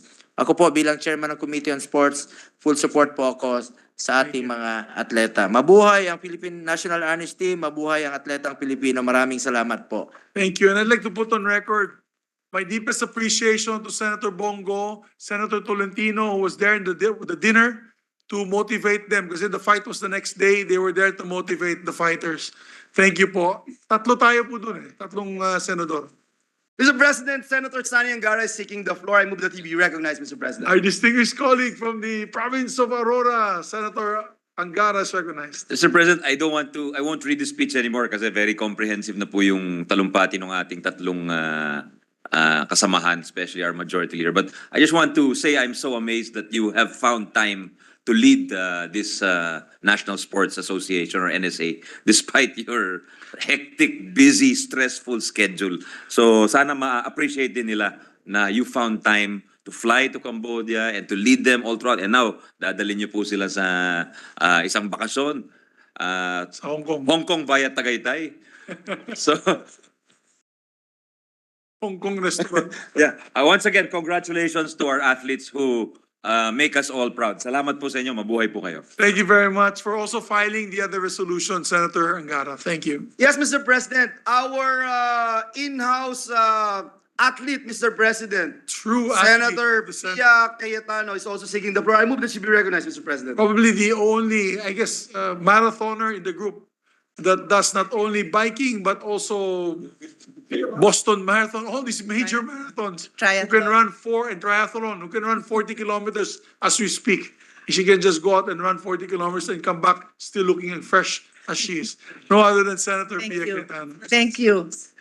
Mr. President, I would just like to share also the pride I have with our national team, and not just the Arnis team. No, I know there are other teams here and there are others watching us. Maraming nakauwi na, so wala na sila dito.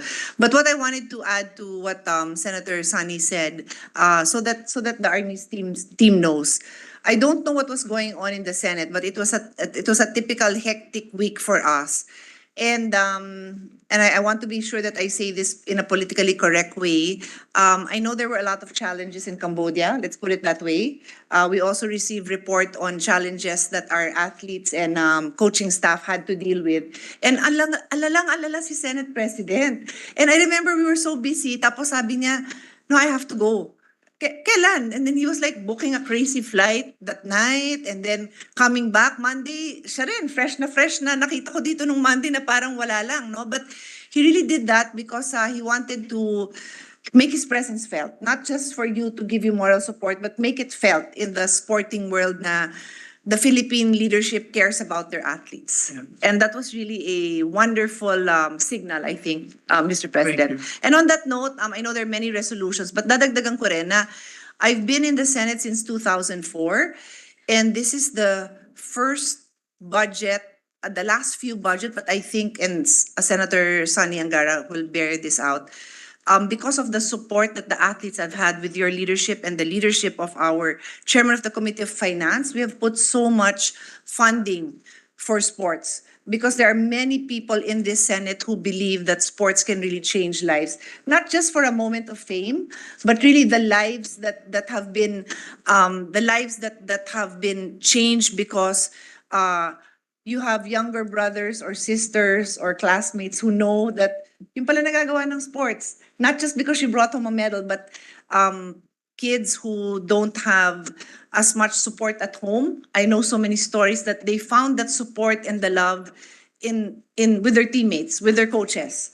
And yung buhay na minsan parang walang direksyon, nagkaroon ng direksyon. So I can go on and on, but that's my way of thanking our colleagues also for the support that they've given to the athletes and telling our athletes that we will always be here to support you hanggat kaya namin.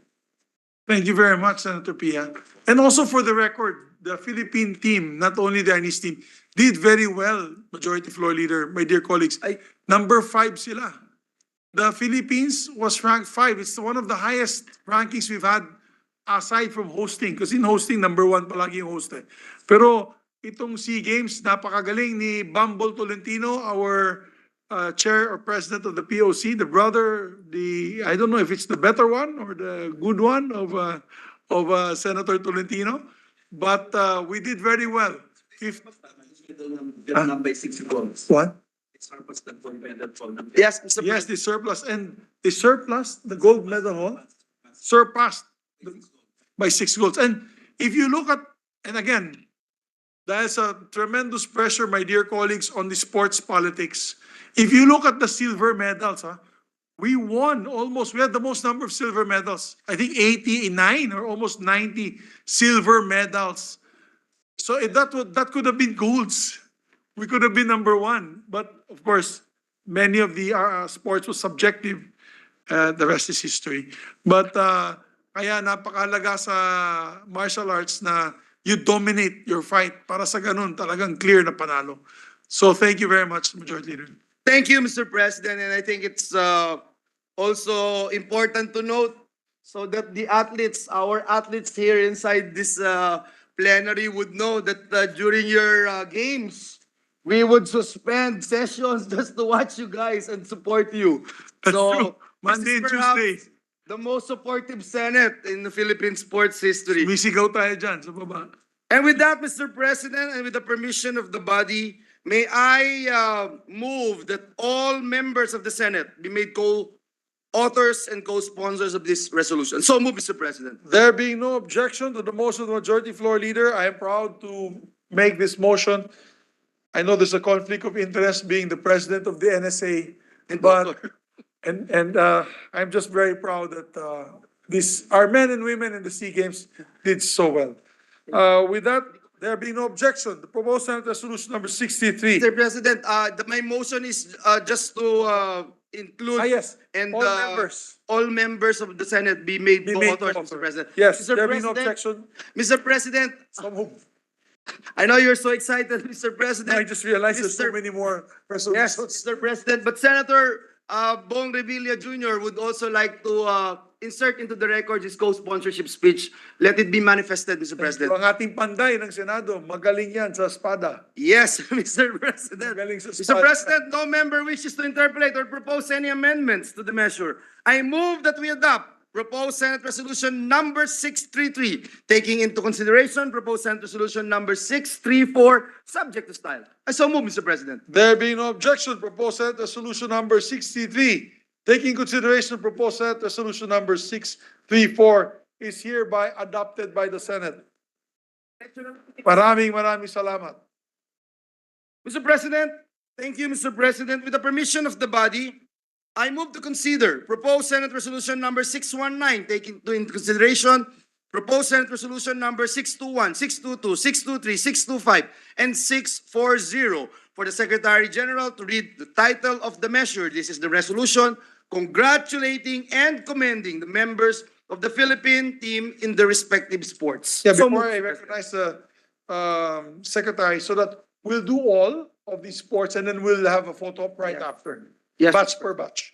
So there being no objection to the Majority Leader's motion, motion's approved. Secretary, please read the title of the measure. Resolution congratulating and commending the members of the Philippine team who have won in their respective sports categories, thus bringing the country's medal haul to a total of 260 medals during the 32nd Southeast Asian Games held on May 5 to 17, 2023 at Phnom Penh, Cambodia. Majority Leader. Mr. President, to sponsor the measure, may we recognize our principal, Mama Bear, Senator Cynthia Villar, to deliver his sponsorship speech. So move, Mr. President. Our distinguished colleague from the city of Las Piñas, no other than Ma'am Cynthia Villar. Senator Cynthia Villar is recognized. Thank you, Mr. President, my esteemed colleagues in the Senate. Today, I rise to congratulate our athletes who showed their strength and capabilities at the 32nd Southeast Asian Games in Cambodia this May.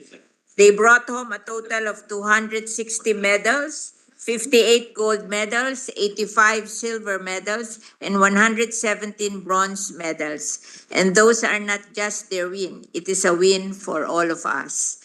The medals they won are a sign of their hard work and perseverance. They show us that if we work hard, stay focused, persevere, and have teamwork, we can achieve great things. Our athletes have made us proud and have shown in the world what Filipinos can do. Our Filipino athletes are now inspiring many of us, especially the young ones, to dream big and work hard. They have shown us that the Filipino spirit is strong and formidable. Kaya naman bilang Senado ng Pilipinas, nais nating magbigay pugay at magpasalamat sa ating mga atletang Pilipino. Ang kanilang tagumpay sa Southeast Asian Games ay karangalan po nating lahat.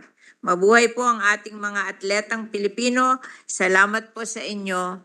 God bless and stay safe. Thank you, Maraming Mr. salamat, President. ma'am. Mr. President, Senator Bato de la Rosa, this representation, and Senator Sani Angara would just like to insert into the records our co-sponsorship speech, Mr. President. Let it so Take note of the manifested. manifestation. Thank you, Mr. President. Mr. President, next to co-sponsor the measure is our chairperson of the Senate Committee on Sports, Senator Christopher Bongo. I move that he be recognized, Mr. Our President. distinguished colleague, Senator Christopher Bongo, who also went to Cambodia to cheer on several of our teams, taekwondo, basketball. He was in a lot of Arnis, is recognized. Mr. President and distinguished colleagues, as chairman of the Committee on Sports, I stand before you with immense pride and joy as we celebrate the extraordinary achievements of our Filipino athletes. In the recently concluded 32nd Southeast Asian Games, it is with great pleasure that I rise today to extend my heartfelt congratulations and deep admiration to these remarkable men and women who have made our nation proud on the international stage. The 2023 Southeast Asian Games have once again showcased the exceptional talents and unwavering determination of our Filipino athletes. They have competed with great determination, pushing their limits and displaying true sportsmanship throughout the games. I personally went to Cambodia together with Senate President Mig Subiri and Senator Tol Tolentino to show our full support for our Filipino athletes. During the visit, I witnessed Filipino athletes win medals in their games. I am delighted to share that our athletes have achieved a commendable performance in the 32nd Southeast Asian Games. The Philippines secured the 5th rank in the overall rankings among the 11 participating countries. Magandang showing na po ito, no? At naalala ko noong 2019 when we hosted the games, tayo po nag-number 1. Headed po ito ng then Speaker Alan Peter Cayetano. Suportado po ang ating mga atleta. Furthermore, the Philippine team won outstanding number of medals, with a whole of 58 golds, 85 silvers, and 117 bronze medals, and a total of 260 medals from various sports disciplines. We had more medals this year compared to the preceding Southeast Asian Games in Hanoi. Indeed, the hard work and sacrifices made by our athletes, coaches, and support staff have resulted in a remarkable achievement for our nation. But beyond the medal count and rankings, what truly fills my heart with pride is the unbreakable Filipino spirit and the unity that these games have fostered among our people. The SEA Games have served as a platform for our nation to come together, support our athletes, and celebrate our shared love for sports. The camaraderie, sportsmanship, and unity displayed by our athletes and their fellow competitors have truly been remarkable, reminding us of all the power of sports to bridge gaps and bring people together.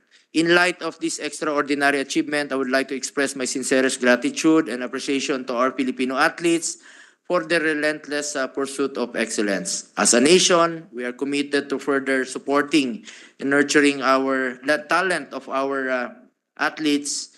We recognize the need to invest in sports development, infrastructure, and programs that will enable our athletes to continue excelling on the world stage. As Vice Chair of the Committee on Finance, with the support of our Chairman, Senator Angara, and the entire Senate, we have successfully included budget for the participation of our athletes in international competitions, such as the Southeast Asian Games. We are committed to support grassroots sports development to encourage our youth to engage in sports and hopefully be future medalists for our nation. I would like to reiterate that I will work to champion initiatives that will uplift the state of Philippine sports and provide our athletes with the resources they need to reach even greater heights. Once again, congratulations to our Filipino athletes for their outstanding performance in the 32nd Southeast Asian Games. Your achievements have brought immense pride and honor to our nation. May your success inspire future generation of athletes and serve as a testament to the incredible potential that lies within the Filipino spirit. Mabuhay ang atletang Pilipino, mabuhay ang Pilipinas. Thank you, Mr. President. Thank you, Mr. President. Thank you very Senator much. Bongo. Mr. President, Senators Revilla, Padilla, and Estrada would also like to co-sponsor the measure and and they are requesting that their co-sponsorship speech be just inserted into the records. Thank you. Mr. President, I also would like, with the permission of the body, I would like to move that all members of the Senate be made co-authors and co-sponsors of this resolution. So, There Mr. being no President. objection, motion is approved.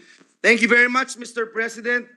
No member wishes to interpolate or propose amendments to the measure. I move that we adopt proposed Senate Resolution number 619, taking into consideration proposed Senate Resolution number 621, 622, 623, 625, and 640, subject to style. So move, Mr. President. There being no objection, Senate Resolution number 619, taking consideration all the aforementioned other resolutions, is hereby adopted by the Senate. Thank you very much and congratulations to our athletes. Mr. President, not too long ago, we represented the country in Southeast Asian basketball, Mr. President. Not too long ago, Mr. President. You were an athlete. You were in the team. I represented the You were country, the Mr. basketball team, President. the majority floor leader. Mr. President. So, And you know, one thing that is just stunning about this last games in Cambodia, we beat Malaysia and we beat Singapore. Which hirap na hirap tayo magtalo ng Malaysia and Singapore. And so we are now in the top bracket. We're always leading the lower bracket, but now we're in part of the top bracket of the sports. And in basketball, Mr. President, Champion. we're again Once again, the Southeast Asian champions, Asia champion, Mr. kung President. may shooting, mananalo si Senator Bato de la Rosa, senior division. Kung may shooting dyan sa SEA Games. Ayaw Maraming nila. category, Mr. President, na panalo si Ayaw. Senator Bato. Maraming category, Mr. President. Hindi pa po nadideklarang sports yung iba. Mr. President, with the permission of the body, I move to consider proposed Senate Resolution number 632 and for the Secretary to read the title of the measure. This is the resolution commending and congratulating the Philippine national soft tennis team. So move, Mr. President. There being no objection, proposed Senate Resolution number 62 is hereby called to order, and we ask the Secretary to read the title of the measure.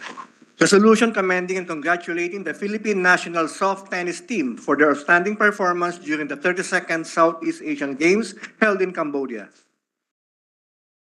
Mr. President, to sponsor the measure, may we again recognize our distinguished colleague from the great province of Aurora, a sports enthusiast, Senator Sani Angara, to deliver his sponsorship speech. Our distinguished colleague from Aurora, Senator Sani Angara, is recognized.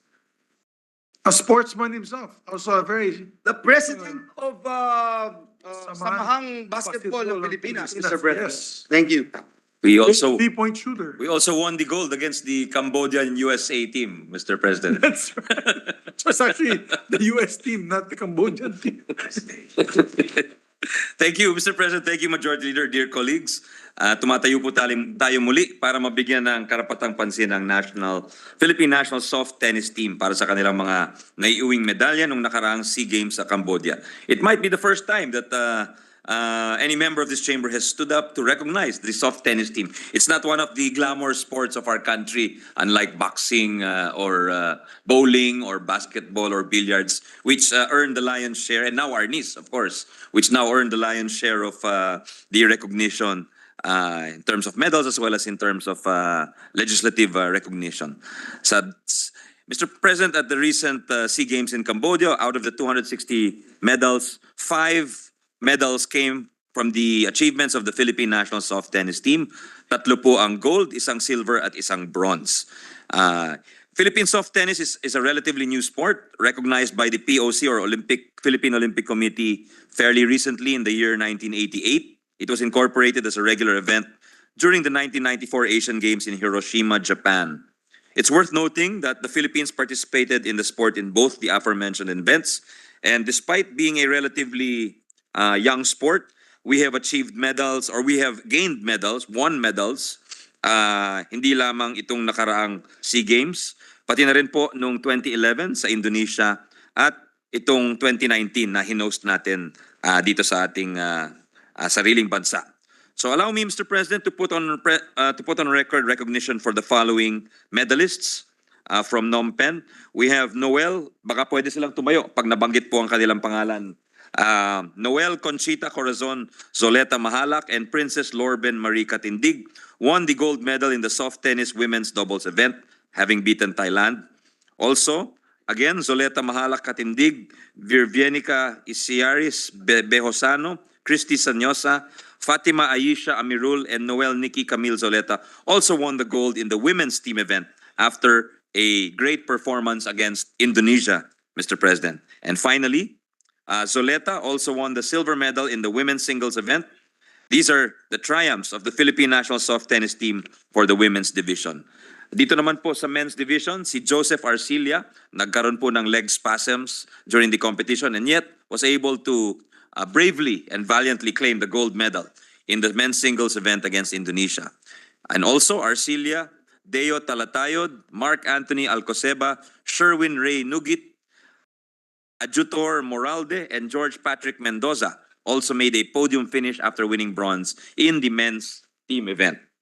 Congratulations po. And of course, let me end by also recognizing the guidance, just as you have guided brilliantly the Arnis team, the leaders of the National Sports Association of Philippine Soft Tennis, led by National President Captain Robert Joseph Moran, who's here with us, Chairman Emeritus Antonio Laperal Tamayo, Chairman Peter Gaisano, Head Coach Divina Gracia Escala, at sina Coach Michael John Enriquez at Josephine Paguyo.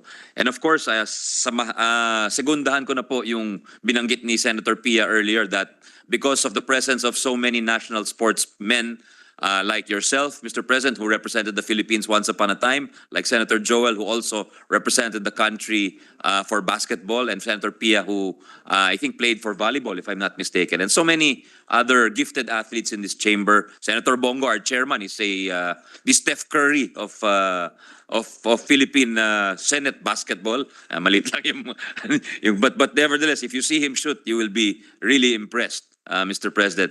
But having said that, ay gusto ko lang segundahan yung sinabi niya because since then we have passed laws which will really in the long run make us better sportsmen or make us produce better sportsmen.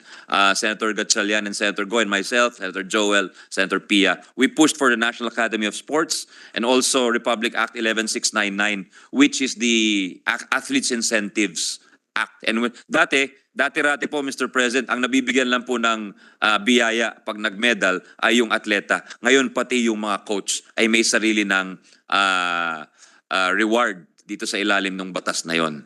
So, we are giving credit and reward to whom it is due, Mr. President. So again, allow me to congratulate the Philippine soft tennis team. Thank you, dear colleagues. Thank you, Mr. President.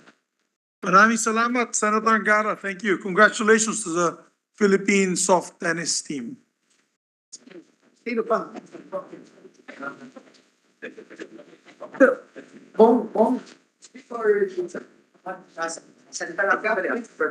Senator Bongo, Mr. President, would like to co-sponsor the measure. I move that Yes, you our recognize. distinguished chairman of the Committee on Sports, Senator Bongo, is recognized.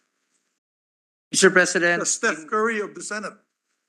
Mr. President, esteemed colleagues, as Chair of the Senate Committee on Sport, it is my utmost privilege to co-sponsor the Senate resolution commending and congratulating the Philippine national soft tennis team for their exceptional performance during the recently concluded 32nd SEA Games held in Cambodia. This year, our Philippine national soft tennis team, composed of remarkable individuals who has won over numerous challenges and emerged victorious, leaving an indelible mark in the history of our nation's sporting achievements. They have brought home gold medals for soft tennis women's doubles event and women's team event and men's single event, silver for the women's single event, and bronze for the men's team event, making our nation immensely proud. This Senate resolution will serve as a symbol of our gratitude and respect and admiration for their unwavering dedication to the sport and their relentless pursuit of excellence. May their achievements serve as a beacon of hope and inspiration for future generations of Filipino athletes. Thank you, Mr. President. Thank you very much, Your Honor, as chairman of the Sports Committee.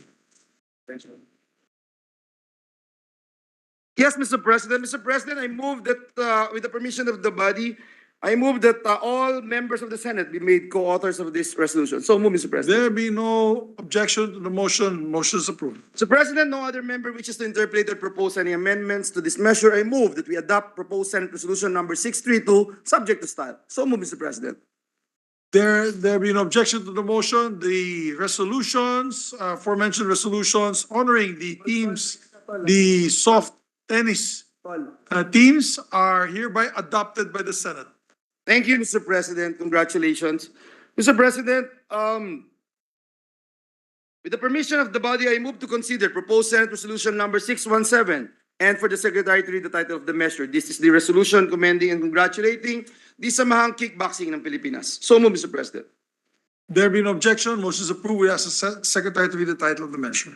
Resolution commending and congratulating the Samahang Kickboxing ng Pilipinas for winning 3 gold, 4 silver, and 8 bronze medals in the kickboxing event, 1 silver and 5 bronze medals in the Kun Kemer event, and 2 silver and 4 bronze medals in the Vovinam event at the 2023 Southeast Asian Games held in Phnom Penh, Cambodia.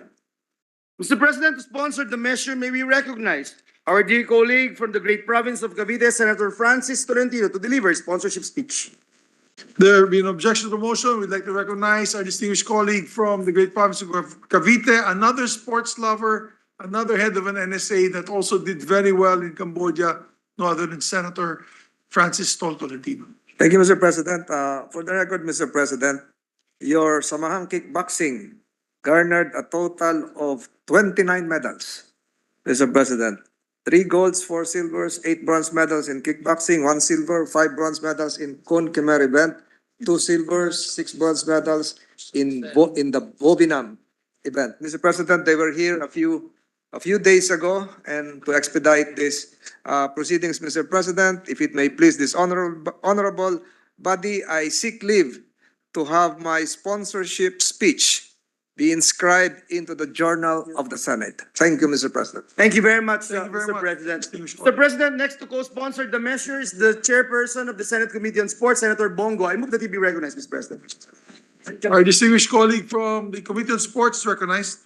Mr. President, esteemed colleagues, as the chair of the Senate Committee on Sports, I would like to extend my admiration and support for another remarkable group of athletes who have brought immense pride and honor to our beloved nation. It is with great pleasure that I co-sponsor the Senate resolution commending and congratulating the Samahang Kickboxing ng Pilipinas for their outstanding performance at the recently concluded 2023 SEA Games held in Cambodia.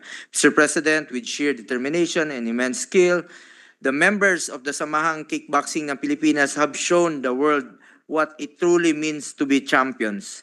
They have showcased not only their exceptional talent, but also their unbreakable spirit of the Filipino people. In the kickboxing event, the SKP bagged a remarkable 3 gold medals, 4 silver medals, and 8 bronze medals. Their performance this discipline is a testament to their hard work. I also congratulate their coaches and trainers. Congratulations, of course, sa ating Senator Francis Tolentino na buo talaga ang kanyang suporta sa ating kickboxing team. Sinamahan niya talaga doon at sanay po ito sa kickboxing si Senator Tolentino. Nakapansin ko, magkatabi po kami. Nakita ko yung paa niyan, merong patungan. Baka napila ito sa kakasipa.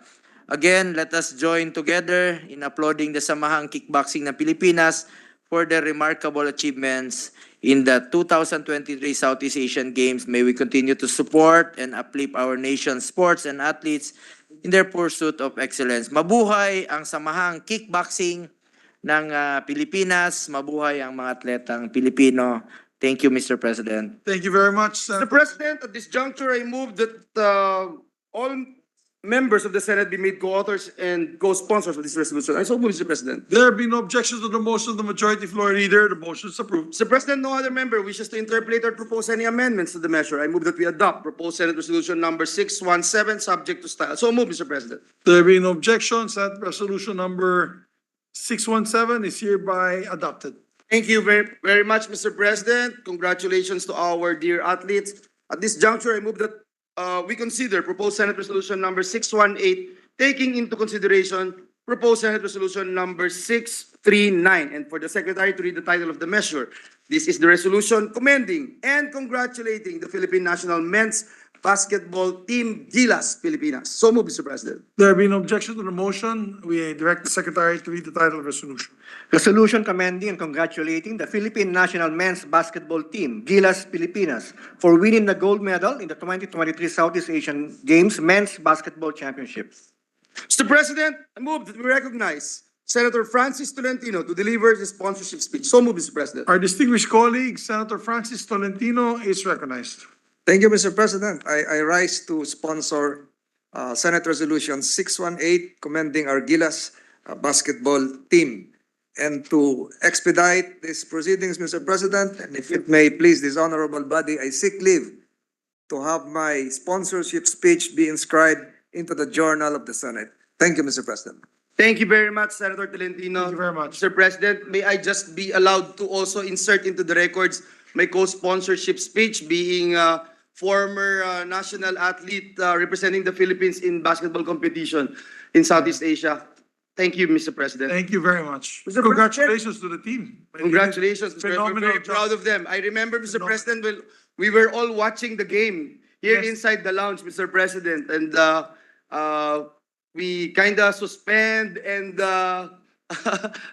opened the session, Mr. President, just to watch and support our national team. Mr. President, at this juncture, I move that we recognize to co-sponsor the measure, Senator Bongo. So move, Mr. President. Our distinguished colleague from Davao and Batangas, our chairman of the Committee on Sports, Senator Bongo, is recognized. Mr. President and distinguished colleagues, pasensyahan niyo na po. Kailangan kong i-congratulate ang ating mga atleta as chairman of the Senate Committee on Sports. It is with great pride and honor that I co-sponsor the Senate resolution commending and congratulating Gilas Pilipinas men's national basketball team for winning the gold medal of the 32nd Southeast Asian Games held in Cambodia. Mr. President, their remarkable display of skill and determination in the recently concluded 32nd SEA Games has undoubtedly redeemed our nation's standing in the game of basketball as they valiantly competed and pursued the ultimate goal of securing the gold medal. Hindi po sila nawala ng pag-asa at talagang bumawi po sila sa huli kahit madulas po yung playing court. May problema po sa mismong sa basketball venue. Talagang lumaban po sila, no? At as you know, pumunta po kami ni Senator Tolentino, SP President Zubiri. Nanood rin po si Senator Tolentino ng laban nila kontra Cambodia para suportahan po ang ating mga atleta na lumahok po sa 2023 SEA Games. Kasama na rin po ang panonood po ng namin ng Gilas Pilipinas. Ako mismo po ay nanood ako laban sa Singapore at doon po ako nagkaroon ng pagkakataon na bulungan po ang ating mga players, coaching staff, na sabi ko, babawi po tayo.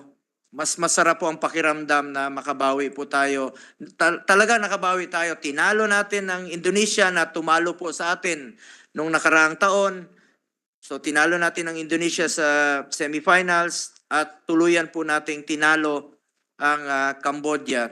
Ang sarap po ng pakiramdam na makabawi tayo at nag-champion po tayo. As chairman of the Senate Committee on Sports and as an avid sports enthusiast, let me reiterate my unwavering commitment for the advancement and promotion of national sports development program in the country to cement our status as a sports powerhouse in Asia. As we await the forthcoming FIBA World Cup, I am very confident that each and every member of the Gilas team will rise to the challenge against all odds. It is my fervent belief that you will demonstrate the unrelenting competitiveness of Filipino athletes. Patuloy lang po natin ipakita yung dedikasyon natin at pusong Pilipino na talagang lumalaban. I would like to extend my congratulations to Gilas Pilipinas men's basketball team and to their coaches, kay Coach Chot Reyes. Congratulations po, Coach. Coach Tim Cone, Coach Jong Yuchiko, at sa lahat po ng bubuo ng Gilas Pilipinas, sa lahat ng players, including po sa adopted son ni Senator Tolentino na si Justin Brownlee, na talagang lumaban at nakahabol po tayo sa championship. Maraming salamat po, Mr. President. Congratulations. Mabuhay po ang Team Pilipinas. Thank you. Yes, maraming salamat, Senator. Pusin na natin. Yes, Mr. President, with the permission of the body, I move that all members of the Senate be made co-authors and co-sponsors of this resolution, Mr. President. There be no objection to the motion. Motion is approved. Mr. President, Senators Estrada and De La Rosa would also like to insert for the record their co-sponsorship speech. Yes, there be no objection. Motion is Mr. approved. President, no other member wishes to interpolate or propose amendments to the measure. I move that we adopt proposed Senate Resolution number 618, taking into consideration proposed Senate Resolution number 639, subject to staff. So moved, Mr. President. There be no objection. Proposed Senate Resolution number 618, taking consideration proposed Senate Resolution number 639 is hereby adopted.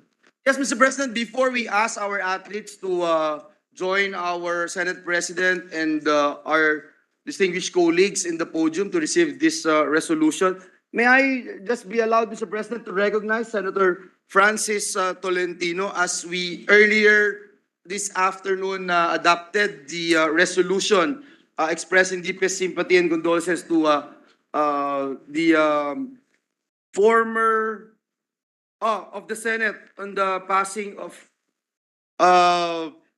former Governor Kaloy Padilla. Mr. President, he is seeking the floor to. I think this is for Yeah, this is a different Negros manifestation. Oriental, I think. This is different. Yes, ma'am. Yes, sir. For Negros Oriental, Yes, Mr. Negros President. Oriental, yeah. He just wanted to manifest, Mr. President, if I'm not mistaken. So, Yes.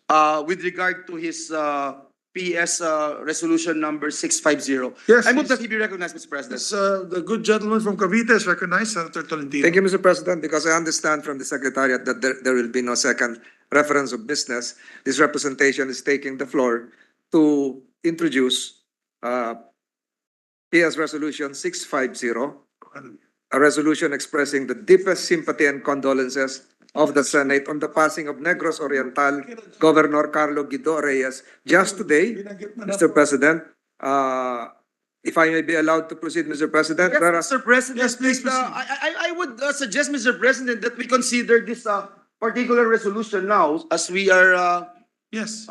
this will not take long anyway, Yeah. Mr. President. Yes, it's the call of the majority leader. Yes, sir. we can do that, Mr. President. And so we ask the Secretary General to read the title of the measure, Mr. President.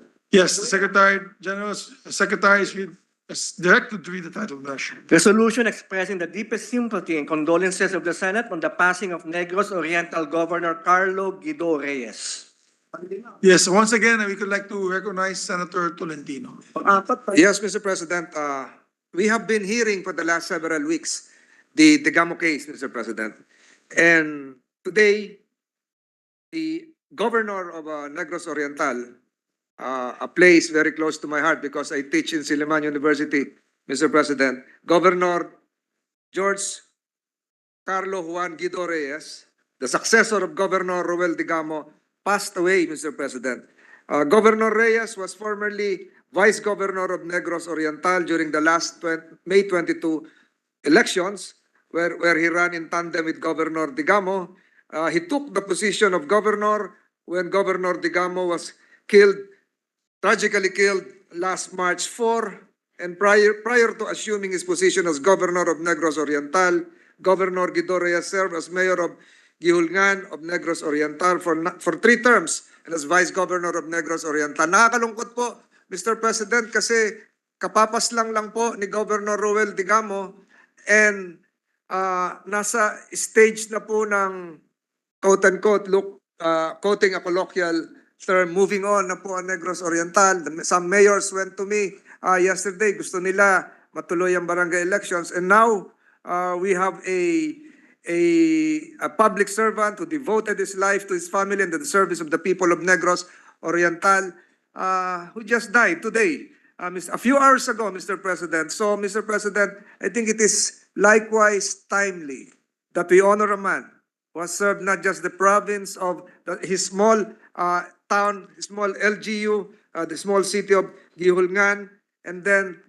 his love for Negros Oriental cannot be measured, Mr. President. Even inside the hospital, he would sign papers, he would express public policies for the people of Negros Oriental. That's why, Mr. President, I strongly move that we adopt a resolution expressing the deepest sympathies and condolences of the Senate for the untimely death of Negros Oriental Governor Carlo Guido Reyes, and to express again our support to the people of Negros Oriental.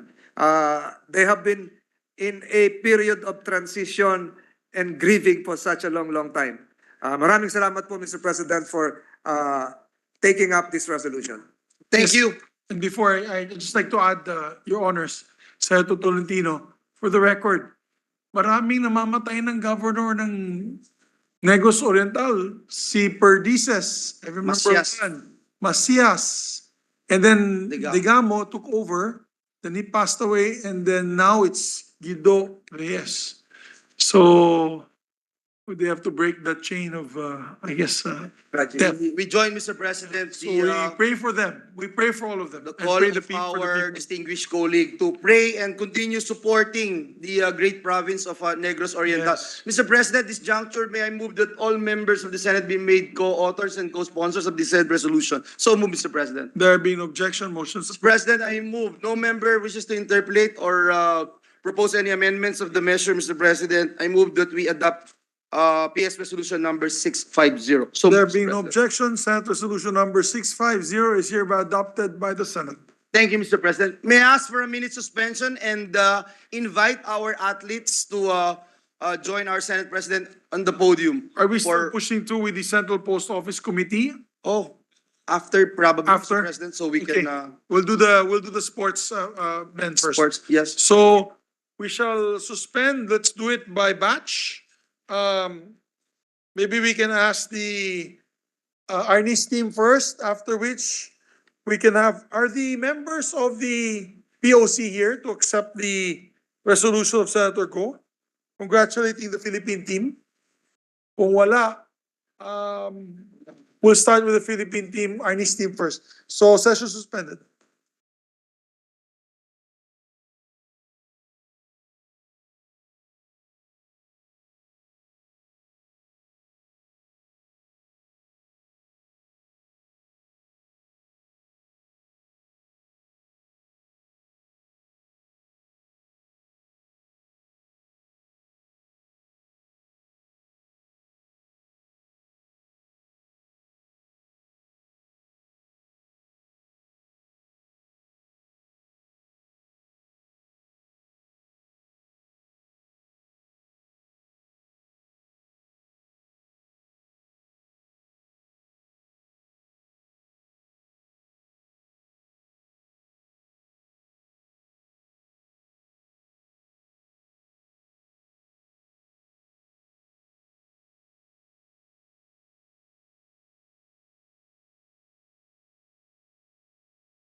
Proceed with the privilege speech and recognize Senator Sherwin Gatchalian to deliver his privilege speech. I so move, Mr. President. Yes.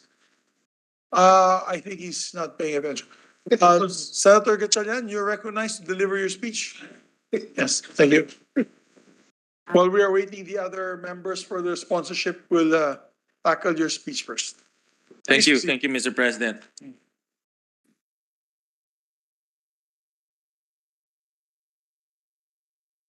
Good evening, Mr. President, distinguished peers. The passage of the K-12 law in 2013 has transformed the Philippine basic education system in a number of ways. Most of the attention, both then and now, has drawn to the addition of 2 additional grades to the basic education curriculum. However, the K-12 law also marked a seismic policy shift regarding the languages of instruction used from kindergarten to grade 3. Since 1987, Philippine elementary schools had implemented a bilingual education program utilizing the country's 2 official languages, Filipino and English. However, the Department of Education began developing the Mother Tongue-Based Multilingual Education or MTB-MLE program under Department Order Number 74, Series of 2009. DepEd then declared that the Mother Tongue policy would begin implementation during the 2012 to 2013 school year under Department Order Number 16, Series of 2012.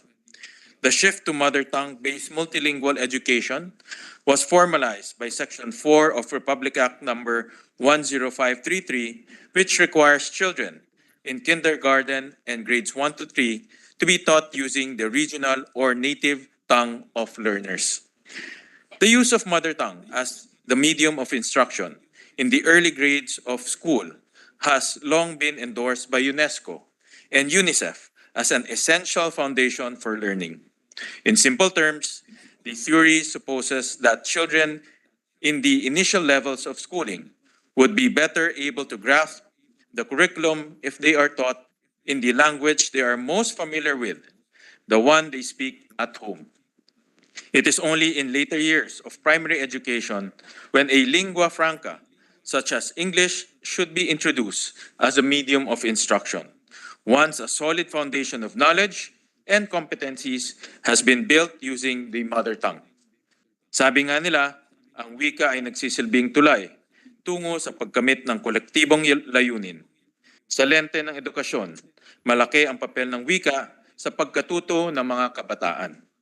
Tiyak na mas magiging epektibo ang pagtuturo ng mga guro at mas mapapadali rin ang pagkatuto ng mga mag-aaral kung sila ay nagkakaintindihan sa kanilang ginagamit na wika. The late President Benigno Aquino III, a staunch advocate of the mother tongue policy, framed it within the Philippine context in this way. We should become trilingual as a country. Learn English well, and connect to the world. Learn Filipino well and connect to our country. Retain your dialect and connect to your heritage. However, the mother tongue policy has come under scrutiny over the past decade of implementation. In fact, the House of Representatives even passed a bill this February calling for the suspension of the MTB-MLE.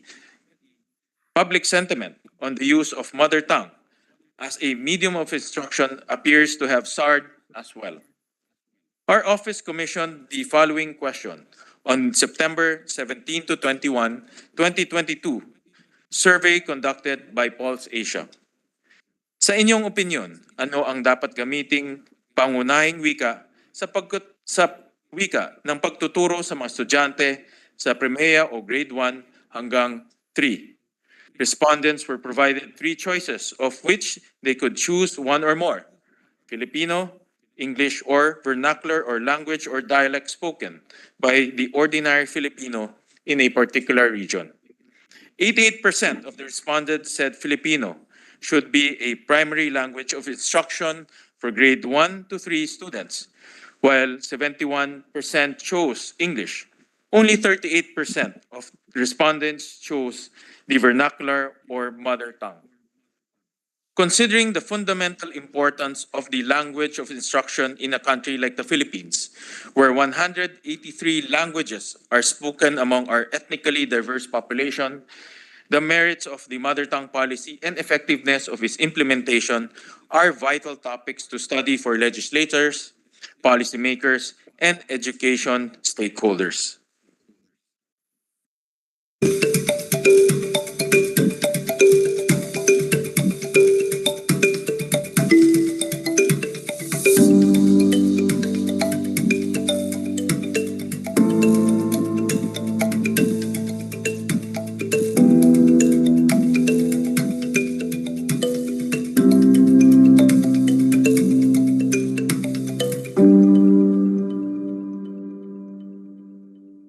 To learn more about the issues surrounding the implementation of MTB-MLE, the Committee on Basic Education conducted a series of localized focus group discussions with teachers and administrators and classroom observations at sites spread across Luzon, Visayas, and Mindanao, namely Lingayen 1 Central School, Mangatarem 1 Central School in Pangasinan, Minglanilla Central School in Cebu, Marahan West Elementary School in Davao City. Pursuant to the proposed Senate Resolution Number 5, authored by this representation, the Committee on Basic Education then conducted an inquiry in aid of legislation on October 17, 2022, to validate our findings in the field. After the public hearing, we then revalidated our findings with a classroom observation and post-conference with stakeholders at the Poblacion Elementary School in Muntinlupa. I will present some of the important findings gleaned from the case studies we conducted. For one, we observed some difficulties in the implementation of the MTB-MLE in linguistically diverse areas. For example, the mother tongue use as medium of instruction in Lingayen 1 Central School in Pangasinan. However, only 75% of learners enrolled at the school declared Pangasinan as their mother tongue. In other words, 1 out of 4 Key Stage 1 students at the school is not fluent in the language in which their textbooks are printed and in which lessons are conducted by teachers.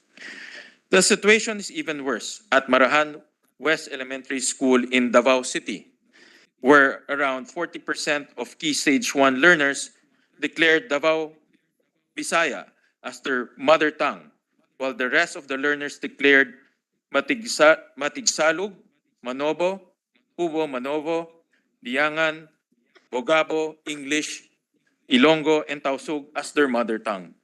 In other words, there was not a single learner enrolled at the school whose mother tongue is Sinugbuanong Bisaya, which is the language of instruction used in the school. Likely a result of this conundrum, we observe limited levels of class participation in linguistically heterogeneous grade 1 class at Marahan West. However, in the more linguistically homogeneous classes, such as grade 2, there was a markedly higher levels of class participation among learners.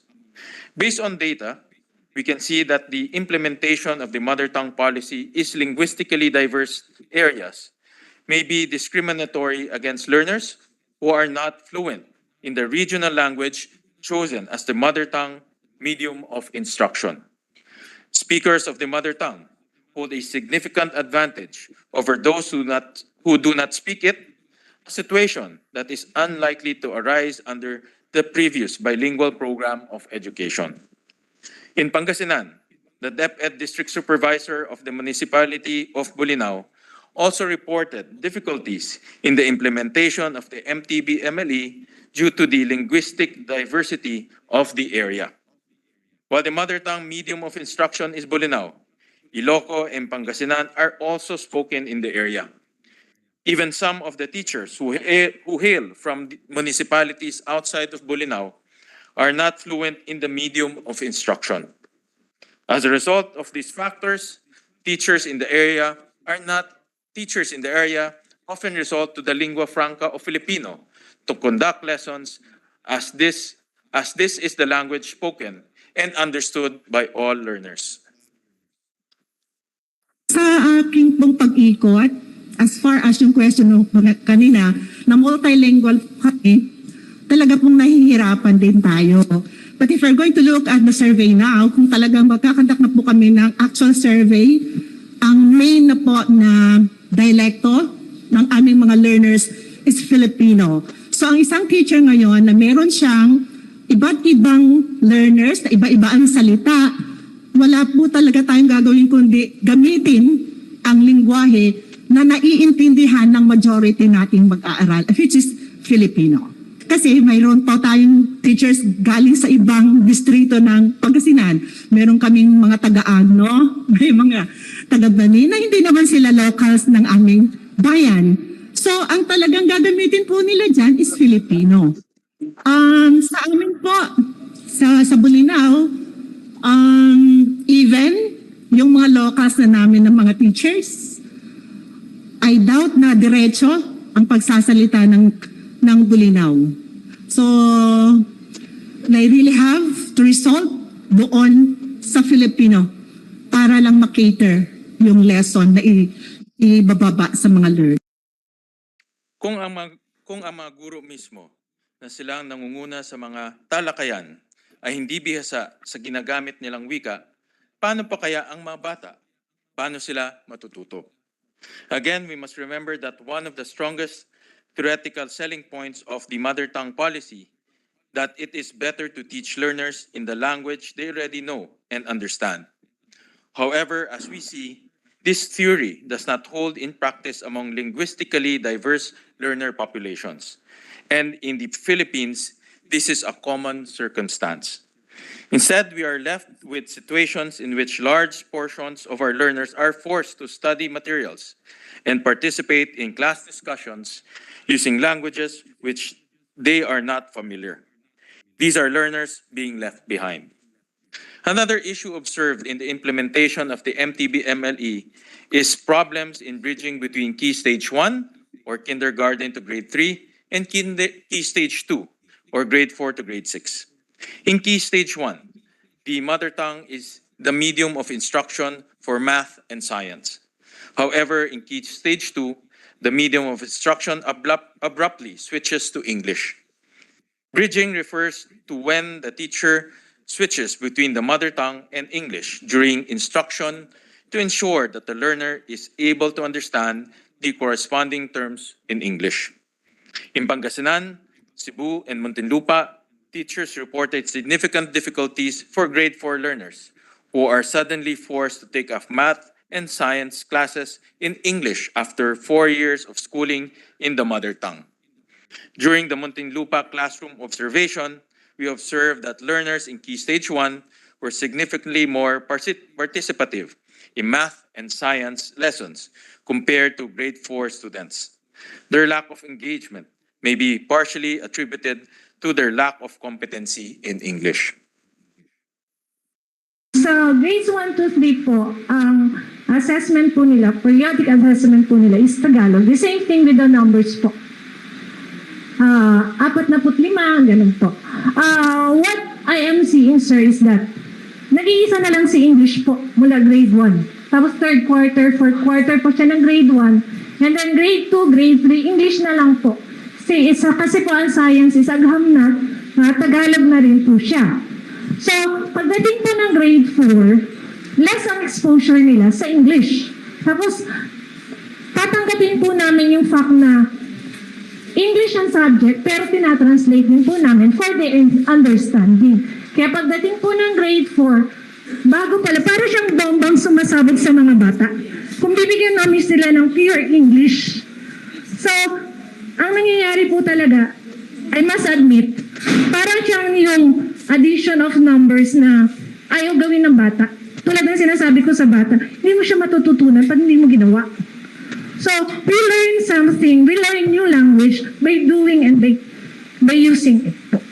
So, mas maganda po sana kung mas expose sila sa more English medium of instruction and at the same time po, may counterpart din pa rin ng MTB for better understanding.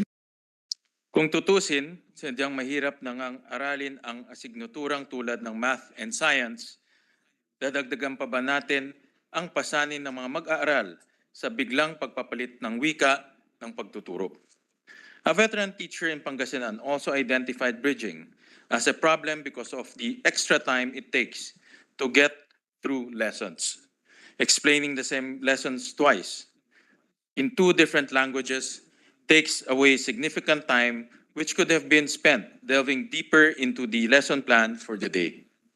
Yet another significant issue observed in the implementation of the MTB-MLE is the language used in textbooks. The form of Bisaya used in Cebu Region DepEd textbooks is formal and academic. In contrast, teachers and parents are more familiar with the conversational form of Bisaya. Because of this, even the teachers themselves have a difficult time understanding the terms used in the textbooks.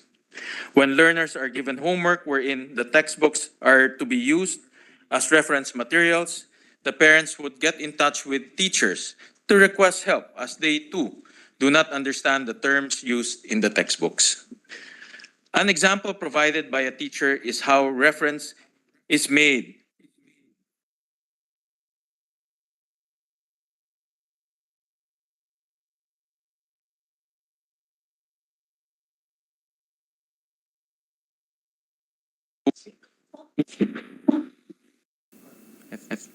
To make matters worse, there are many variations of Bisaya spoken across 20 school divisions of Cebu. For example, during our focus group discussion, a school head from Bantayan Island narrated the form of Bisaya spoken on her island is different from the Bisaya utilized in the textbooks and the Bisaya spoken on the main island of Cebu. However, all learning materials provided across the entire region use a single form of standardized Bisaya. As such, learners, parents, and teachers face difficulties in relying on the textbooks. Dito kasi sa Cebu, diversified talaga yung Bisaya namin. Iba yung Bisaya sa southern part of Cebu, iba din ang Bisaya sa islands. Like for example, in Bantayan Island, yung pusa, iring yan dito sa taga-Minglanilla. Ngunit sa Bantayan Island, naging Misay. So that's the problem, actually. The teachers earlier mentioned that the problem is the book because some of the writers of the book did not come from Cebu. Some of them are from Davao, and Davao have different Binisaya, to tell you frankly. Because I was one of the writers before, together with these some teachers. Like for example, when you say drawing, sa Davao, iba yun, tulaon. Bisaya sa Davao, tulaon. Sa Cebu, drawing. Ang tulaon sa Cebu ay isda yan na niluluto na maraming sabaw. So that's how sinubuan ng Binisaya is quite difficult with regard to the utilization of the textbook. That's really the problem, Senator. That is why some of the teachers are reacting. According to them, it's quite difficult to teach using MTB because of the textbooks that were provided to us. That's really the real picture, Senator. Ipinapakita lamang ng mga naratibong narinig natin na nahihirapan ang mga magulang, mga guro, lalong-lalo na ang mga mag-aaral sa pag-unawa ng wika na ginagamit sa pagtuturo. Tinong Pangulo, hindi ito ang hinahangad nating kalidad ng edukasyon.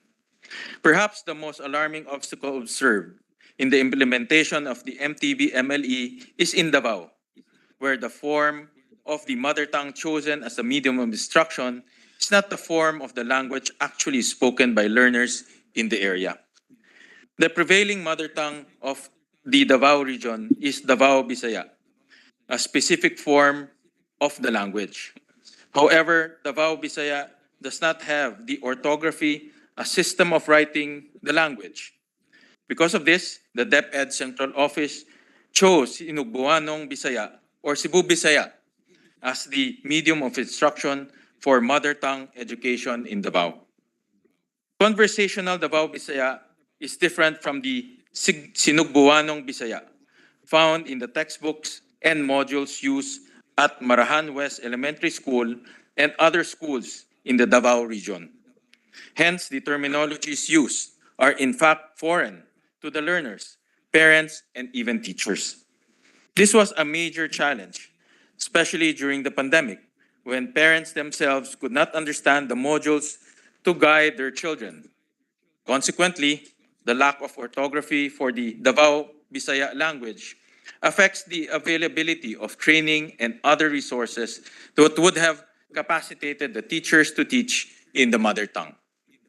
Again, we see here that the purpose behind the mother tongue-based multilingual education in theory is defeated by its actual implementation on the ground. Learners in Davao are forced to learn in a language that is not actually their mother tongue, a language they do not speak or understand well.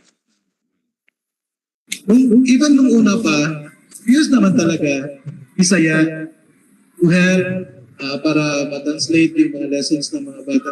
Even before. Pero, the one we use is the conversational na Bisaya.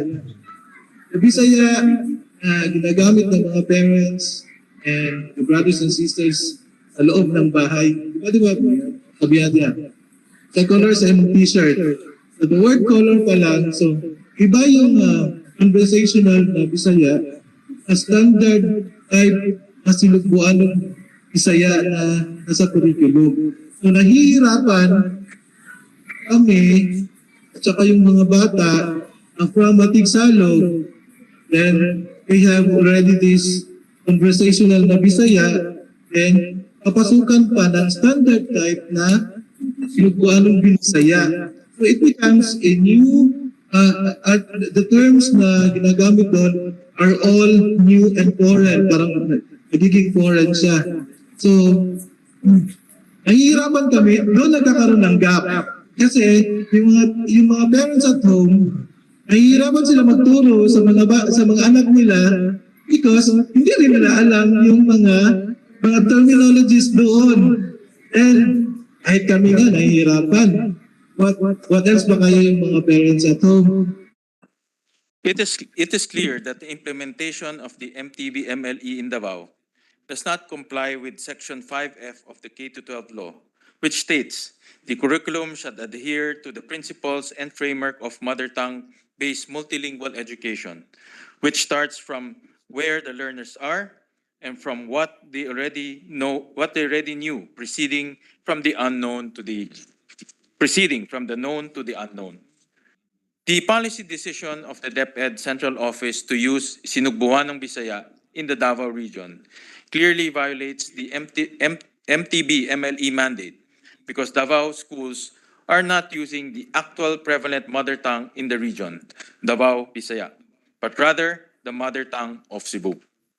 Mr. President, 10 years into the implementation of the MTB-MLE, there has not been a national impact evaluation conducted on the effect of the policy on learning outcomes. 3 empirical questions remain unanswered. Did the MTB-MLE improve early grade literacy in the mother tongue, Filipino, and English? Did use of the mother tongue as a medium of instruction improve learner outcomes in other learning areas, particularly in math and science? What is the long-term effect of MTB-MLE on both learning and non-cognitive outcomes, such as learning confidence from key stages 2 to 4?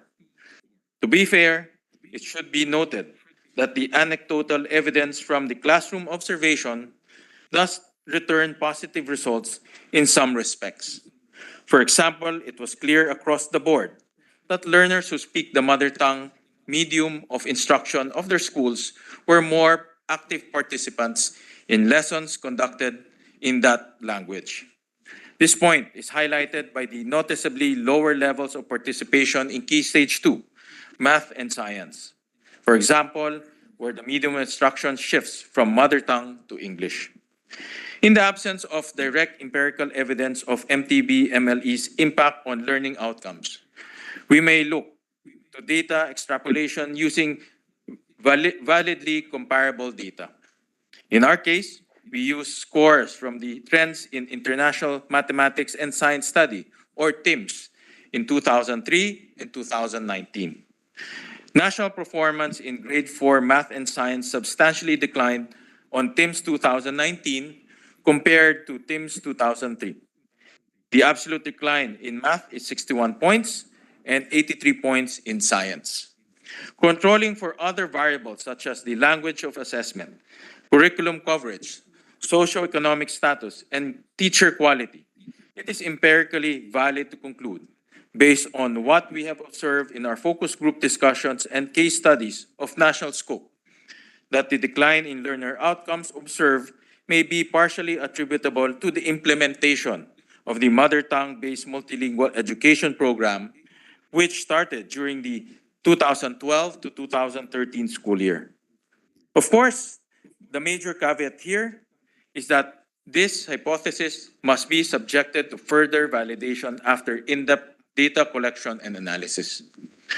Ginong Pangulo, hindi natin maipagkakaila na ang pagpapayabong ng inang wika ay pagpapayabong din ng kultura at kasaysayan.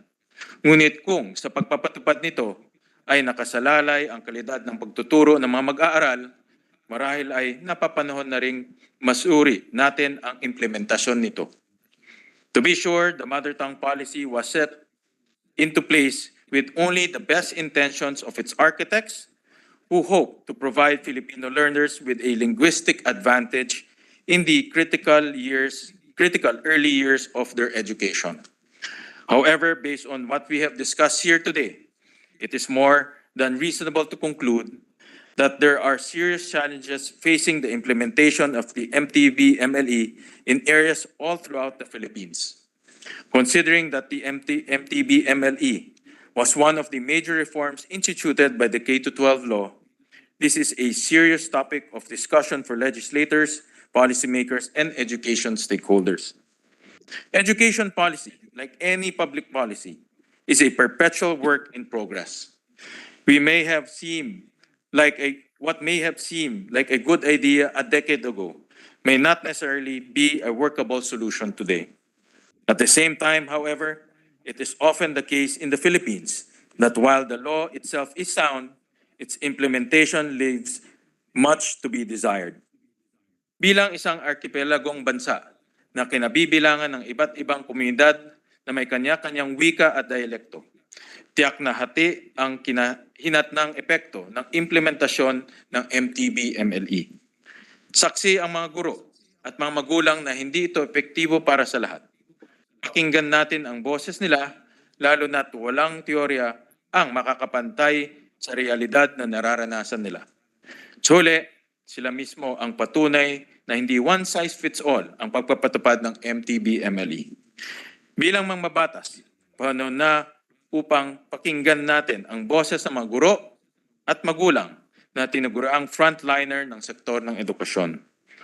While this representation will not make a definitive conclusion about the propriety or effectiveness of MTB-MLE at this time, it is clear that the policy execution on the ground requires serious recalibration to succeed. At the same time, however, I hope we can somehow maintain the nationalistic spirit behind the mother tongue policy, which promotes the preservation of culture and heritage by imbuing many of our local languages with greater prominence and relevance, which they do not enjoy during the days of bilingual education. However, continuation of the MTB-MLE policy may not be an appropriate method of perpetuating this aim. All in all, I hope that this speech will be the catalyst for a swift national impact evaluation on the implementation of the MTB-MLE, so that we can craft necessary policy reforms and amend MTB-MLE provisions of the K-12 law as may be required. Thank you, Mr. President. Thank you, Chairman of our Basic Education Committee, Senator Gatchalian, for a very timely message, especially as we just concluded through the Department of Education a summit on language inclusion a week ago with the Vice President in attendance. I believe that this speech will be referred to the committee. Yes, Madam Majority President, Leader. before we refer to the committee, Senator Francis Tolentino wishes to interpolate Senator Gatchalian. I move that he be recognized. Yes, we recognize Senator Francis Tolentino. Thank you, Mr. President. If the good sponsor is willing to answer some questions before we go on a break. Yes, more than willingly, Mr. President, from our good colleague, my former chairman in the MMDA, a receiver of 3 PhDs in law. I'm more than willing to receive some questions. Thank you, Mr. President. I'd like to commend the good sponsor for raising this issue. This is really novel and a creative way of teaching our pupils. But some basic questions, Mr. President. What does our Constitution provide? Is it Filipino as a medium of instruction or English? Or are there other languages recognized by our Constitution?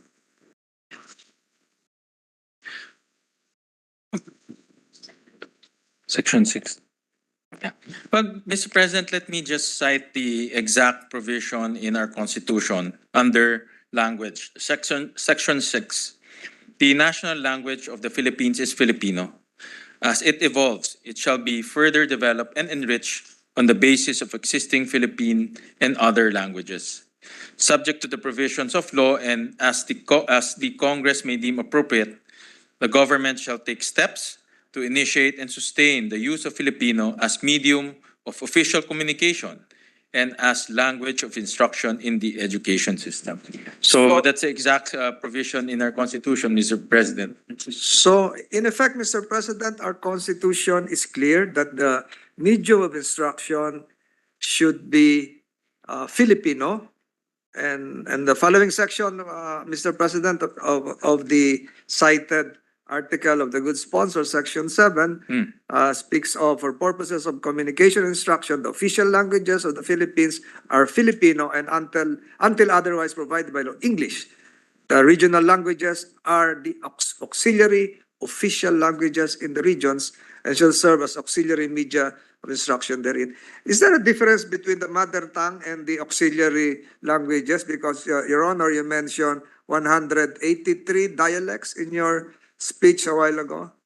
Yes, 183 languages, Mr. President. That's according to the summer. There's a group called the Summer Institute of Linguistics. They're a nonprofit NGO in the Philippines who've been studying languages, and according to them, and they have the most extensive research in terms of language. It's 183, Mr. President. So what then, Mr. President, is the difference between auxiliary language and the mother tongue? Well, in my understanding, Mr. President, of the Constitution, auxiliary, this is my personal interpretation, Mr. President, is to use to help the use of the main language, Mr. To President. supplement, Your Honor? To supplement, Mr. President. So, So the main language will be Filipino, and to supplement in terms of medium of instruction, in terms of communication, will be the regional languages, which is the mother tongue of that locality, Mr. President. thank you, Mr. President. And again, Mr. President, just to clarify all of this, is there a difference between a mother tongue and a native language? Can you have a different mother tongue and a different native language? And can mother tongue and native language be the same? Mr. President, that's a very good question, Mr. President. Mother tongue is defined as the first language, or L1, of the child. And it can be any languages. No? But Mr. President, there's no official research as to what is the mother tongue or the L1 of a Filipino child. You and I, we're both national politicians, and we've gone around the country. And in my observation, even you talk to to a young child, they would understand Filipino. Nowhere in the Philippines where I have gone to that a Filipino child cannot understand Filipino. And there's no official study, Mr. President, or survey where it studied what is the L1 or what is the native language of a child at home. Because in my opinion, a Filipino child can have two languages, Mr. President. It can have two L1s, Mr. President. A Filipino child can be naturally bilingual because they're exposed to Filipino and they're also exposed to their mother tongue at home, Mr. President. So I'm sorry I didn't answer your question directly, but what I'm trying to say, Mr. President, is a Filipino child can be bilingual by nature because of because of the child's exposure to television, to their environment, to their community, Mr. President.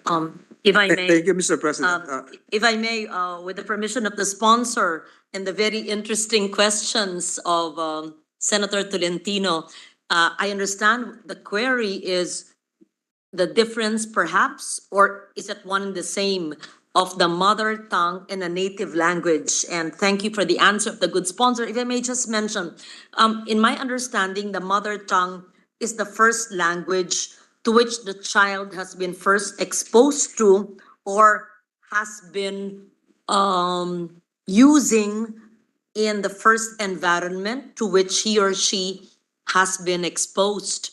That is the mother tongue. Now, the question is, the native language, it can sometimes interchangeably be used. The chairman of Education Committee would know this, whether the mother tongue language, the first language, L1, which the good sponsor had mentioned, or the mother tongue language, native language, or L1.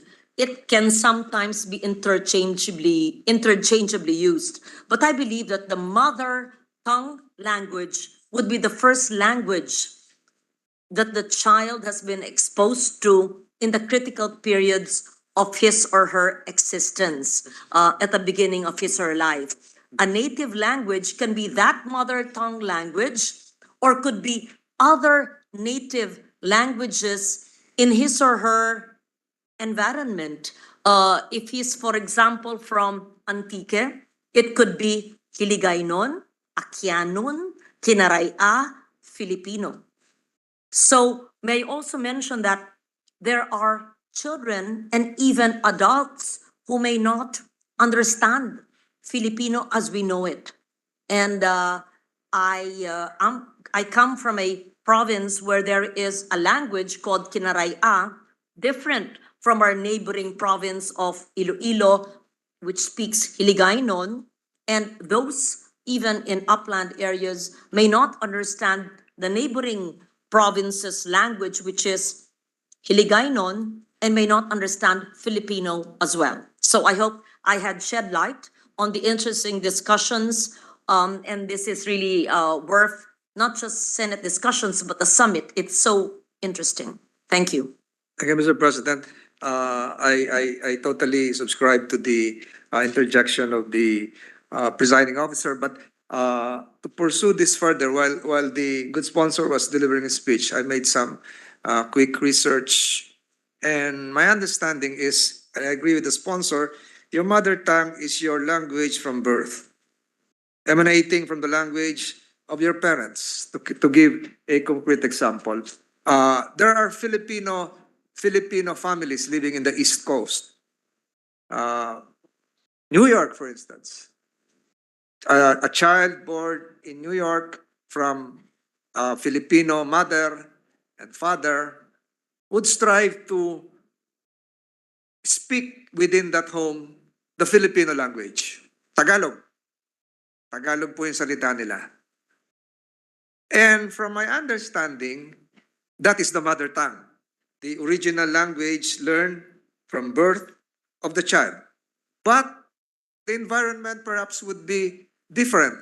You grew up in in a suburb in Queens, the language would be English, even if you live in a Latino district. So the native language in that environment would be English for the child. He will be attending school in New York as a kindergarten, learning English. Going home, listening to his parents, speaking Tagalog. The language within the house is Tagalog. My understanding, Mr. President, and correct me if I'm wrong, good sponsor, is that if that child goes home and listens to his siblings and parents speaking Tagalog, that is his mother tongue. If he goes to school, listening to his teachers in a preschool in Queens, listening to English and receiving instruction in English, that is his native language. And speaking to his friends and peers, that is his native language. So again, what is the difference? And if you transport this to a Filipino setting, a migrant family coming from Luzon, transferring to Cebu, would probably speak Filipino inside their new house in Cebu, but outside, the environment, the native language would be Cebuano. So how would you now, again, reconcile the difficulties that the child would be placed in listening to a mother tongue and a native tongue, which probably might be different? Well, Mr. President, in my observation and based on my research, Filipino children are exposed to, especially outside of Metro Manila or outside of the Tagalog-speaking areas, are exposed to multiple languages. For example, as what you've mentioned, inside the house, it can be Sinubuanong Bisaya. Then outside of the house, it can be another form of Bisaya or Filipino, Mr. President. But in our particular case, Filipino is the most prominent, no? Because that's the common language they communicate with one another. That's the language they see in media, in the television. So they're exposed to that language, Mr. President. But strictly speaking, the strict definition of a mother tongue is the language that it's the language first learned by a child. But then again, there's no study, Mr. President, or there's no survey in which what is really the language first learned by a child in the Philippines, because they're exposed to multiple languages at an early age. And that's the beauty of our country, Mr. President, because we're bilingual, even trilingual in nature, depending your location, because that's how our culture was developed over the years, Mr. President. So, but the complication comes, Mr. President, not with the language that is being spoken at home or the mother tongue, but the use of the language as a medium of instruction. In pagtuturo, Mr. President, what now becomes the language for the medium of instruction in the school in a diverse language setting, Mr. President. That's where the complication comes in. So I totally agree, Mr. President. So what the good sponsor is saying, that it would have been easier for the child to learn the basics of mathematics, science, had it been delivered through the mother tongue. But the problem, Mr. President, is that our teachers are probably not cognizant of the child's mother tongue, knowing fully well that the background and training of the teacher is aligned to a universal delivery of instruction. So it's not linked to the first language that the child learned to speak, heard, and understood, but based on how a teacher acquired his or her professional teaching skills, which would probably leave us to conclude that it is now the child who has to adjust to the teaching methodology of the teacher herself. But the thesis of the sponsor is that the mother tongue should be the one used to enable the child to acquire easily knowledge from the instructor. Is that correct? In theory, Mr. President, in a perfect setting, Mr. President, we should have books for the 183 languages. The teachers are capable in using those 183 languages in a perfect setting, because the theory there is if the teacher will use the mother tongue of that particular area, and we are assuming that that particular area or that particular classroom is homogeneous in terms of language, iisa lang po yung kanilang lengguwahe, then the theory holds that the child will learn faster, and the performance or the cognitive performance of the child will improve. That's in a perfect setting, Mr. President. But our country is far from a perfect setting, because from what we observe, especially in urban areas, you'll have a classroom wherein there are 4 different languages being spoken. Tagalog, English, 2 or 3 different dialects, Mr. President, because in urban areas, migration is very prevalent. And I'm sure His Honor have seen this in many of his trips. But migration we cannot stop migration because of economic opportunities, Totally Mr. President. agree. And that's where the complication comes in, because under the K-12 law, the Department of Education is mandated to use mother tongue as the medium of instruction. But if you have a classroom wherein it's linguistically diverse, then you inadvertently, or the negative consequence, you leave other students behind because you're using the mother tongue, but you have students who are speaking just in Filipino or just in English or another language, Mr. President. And that's where the complication arrives, where the mother tongue used as the medium of instruction. Yes, Mr. President. But don't you think, good sponsor, this is my last question, that the genius of the Constitution is that it speaks of the word evolves, and that the genius of the Constitution is that it anticipated this division between, from my understanding, between mother tongue and native tongue, and the Constitution speaks of native tongue, Filipino or English, and when it speaks of auxiliary official languages, it might refer to the mother tongue, Yes, Mr. the language spoken at home. So, Mr. President, hindi kaya tama naman si teacher at yung ating curriculum dahil sumusunod lang sila sa instruction ng Constitution, ng saligang batas, and at the same time, being part of the native languages universe in the delivery of instruction. So nandun sila, pag sa bahay, mother tongue. At sinimplify ko na, sana tama ako dito. Sa bahay, mother tongue tayo. Panggalatok, Cebuano, Ilocano, etc. etc. Paglabas mo sa bahay, yung environment, the environment itself, the school, you speak of the native tongue. It's either English or Filipino. Now, the thesis of the gentleman from Valenzuela is that the mother tongue could have been used precisely because that was the first language learned by the child, and it could have improved the quality of teaching because the child is more receptive to the first instructions given by his or her parents.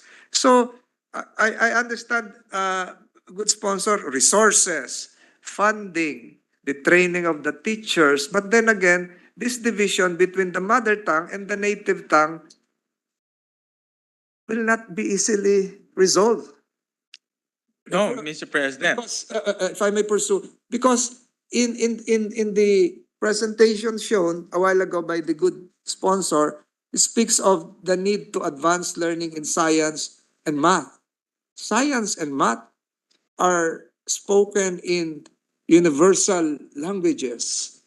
Science and math is not purely dedicated to the Americans or the Japanese. Singaporeans are good in math.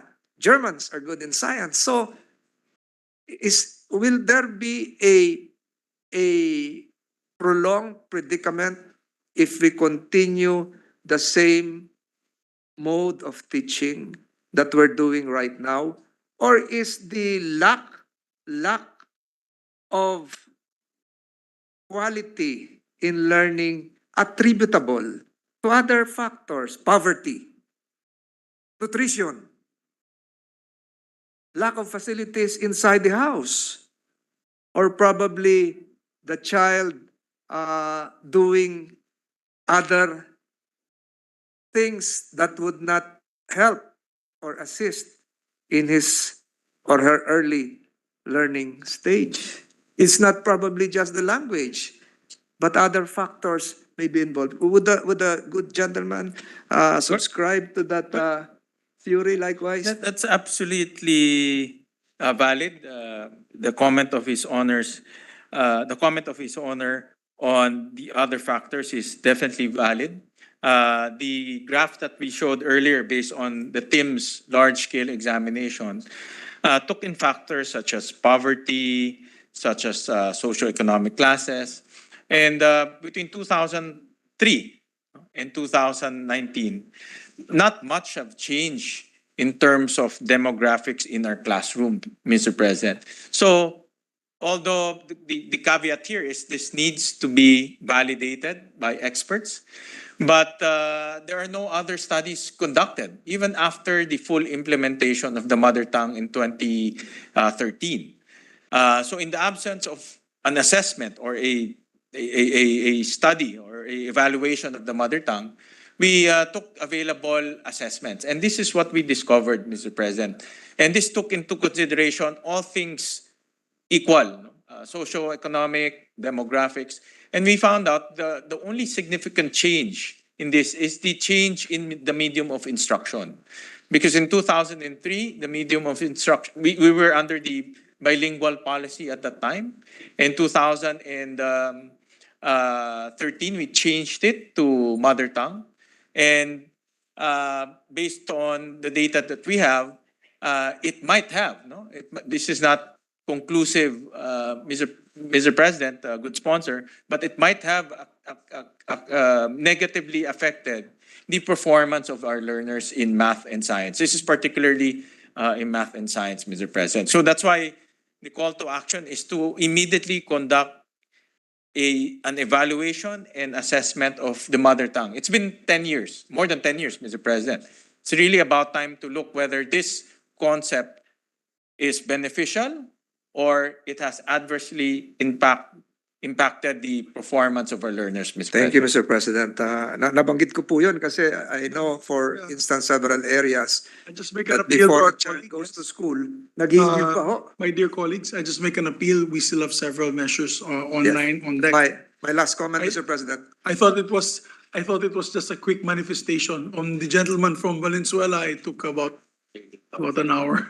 So Just to wrap up, Mr. President, hope we can wrap up. Yes, thank you. nabanggit ko po yun kasi naniniwala po ako malaki ang naidudulot ng kahirapan sa pag-aaral ng isang bata. Nabanggit ko kanina, may mga lugar na bago pumasok sa eskwelahan, nag-iigib pa o nagtatali ng baka bago pumasok sa isang elementary school at maglalakad ng kilo-kilometro. So paano pa ho matututunan yon? Having said all of this, Mr. President, I thank the good sponsor for elevating this to our consciousness. Napakahalaga po ng mother tongue. I raised the issue of the difference between mother tongue and the native language. So again, thank you. Thank you. Senator Gatchalian. Thank you Thank you, Mr. President. Thank you, sir. Thank you. Mr. President, I move that we refer the privileged speech of Senator Gatchalian. Mr. President, the minority leader is seeking the floor, Mr. President. Move that he be recognized. Yes, the minority leader. Mr. President, ano siguro maybe just an appeal that if we can take this up again when we come back kasi very very interesting topic eh. I think the Let's- reason why he stood up, Your Honor, is so that he can have a committee hearing. Yes, Mr. President. Okay, so we can- we'll just pursue it. Yeah, the committee hearing. Oh, that's Yes, true. correct, Mr. President. So we can conduct the hearing during the break. Please make sure that the minority floor leader is invited. Yes, Sige, Mr. but President. we want to commend our chairman, Mr. President, for a good presentation and then for the effort that he exerted galing Pangasinan, Pangasinan, Davao, Cebu, and Muntinlupa. Muntinlupa, Metro. So we always tease him that he is one of our hardworking chairmen. He really is, Mr. That's true. President. That's true. That's a benefit, Mr. President, of not being married. That is true because you don't have to worry about going home at any time. I just feel Like sorry for Senator your Tito. staff. I just feel sorry for your staff. Mr. President, yes, I also commiserate not only with the chairman, but also our deputy majority leader who is seated on my left, Mr. President. Mr. President, unfortunately, will no longer be able to tackle. So was the motion, let me Three. act on the motion on Yes, Mr. President, I move that we Transfer. refer the privileged speech of Senator Gatchalian and all the interpellations and manifestations thereon to the Committee on Basic Education. So move, Mr. President. There be no objection, motion is approved. Yes, Mr. President, I was about to say, this is not supposed to be part of the agenda, but we were able to accommodate it, Mr. President, due to its importance, but unfortunately, we will not be able to tackle at least 3 items scheduled today, Mr. President. At least maybe make an appeal, if we can just pass the resolution creating the Yes, special Mr. President, committee. that's where I'm going now, Mr. President. With the permission of the body, I move to consider proposed Senate Resolution number 638. And for the Secretary to read the title of the measure. This is the resolution creation of a special committee on the rehabilitation of the Manila Central Post Office. So move, Mr. President. There be no objection, motion is approved. Secretary, please read the title of the measure. Resolution creating a special committee on the rehabilitation of the Manila Central Post Office. Please proceed. I believe to sponsor the Yes, measure. Mr. President, to sponsor the measure, it's no less than our Senate President Pro Tempore, Senator Lauren Legarda. I move that she be recognized. Our distinguished Senate President Pro Tempore, Senator Lauren Legarda is recognized. Oh, session suspended. Suspended. Madam.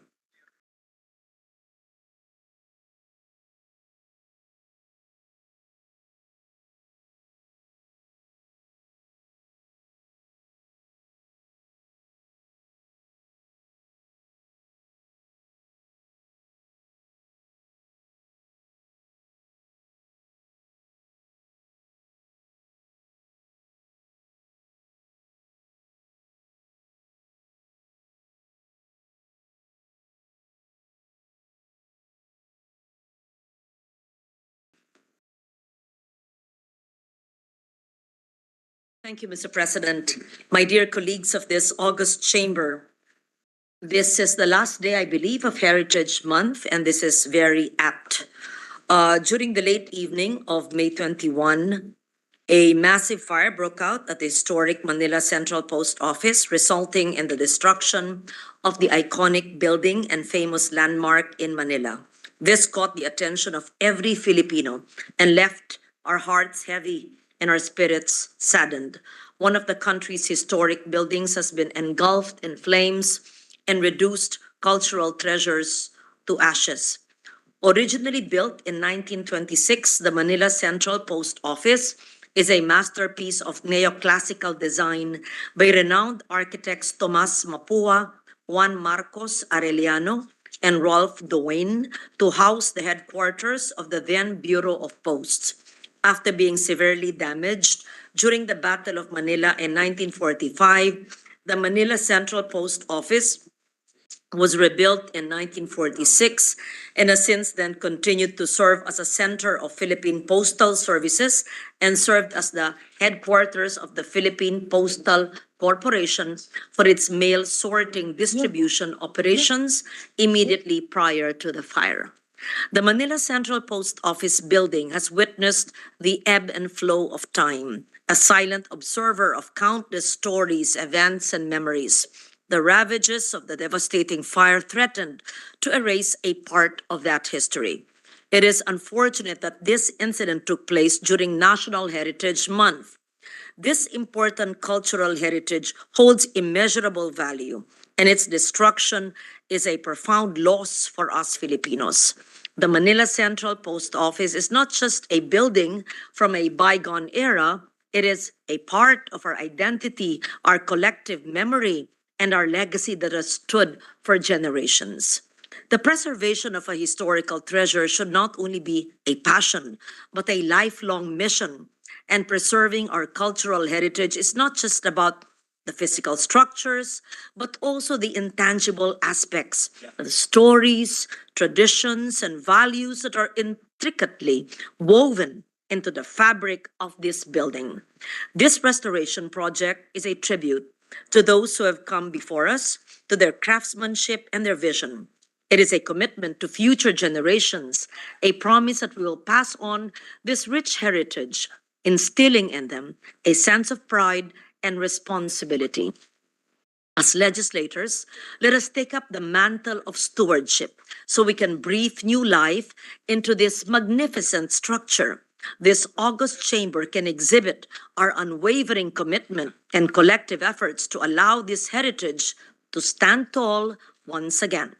We must stand firm in our belief and the trust of Filipinos that the national government and concerned agencies must work hand in hand to restore and rehabilitate this significant structure. With this, we propose the creation of a special committee to be known as the Senate Special Committee on the Rehabilitation of the Manila Central Post Office. This committee will be responsible for studying, reviewing, assessing, examining, investigating, and inquiring about various aspects related to the reconstruction and rehabilitation of this historic site, as well as options for the redevelopment of its context. Under this special committee, we commit to restore this heritage site to its former glory, not only for ourselves, but also for future generations, ensuring that the legacy of our ancestors lives on. May this tragedy serve as a catalyst for renewed dedication and collective action. Together, let us rebuild not just a structure, but also the heart and spirit of our nation. Let us reclaim what has been reduced to ashes and preserve our cultural legacy for our sons and daughters. Thank you, Mr. President. Thank you very much, distinguished colleague. Mr. President, with the permission of the body, may I be allowed to move that all members of the Senate present here today be made co-authors and co-sponsors of this resolution. So move, Mr. There be President. no objection? Here's none. Thank you, Mr. President. Mr. President, no other member wishes to interpolate or propose any amendments to the measure. I move that we adopt proposed Senate Resolution number 638, subject to style. I so move, Mr. President. There being no objection, motion is approved. Senate Resolution number 638 is hereby adopted. And with the permission of the body, the sponsor would like to already create the committee, since we have approved the resolution.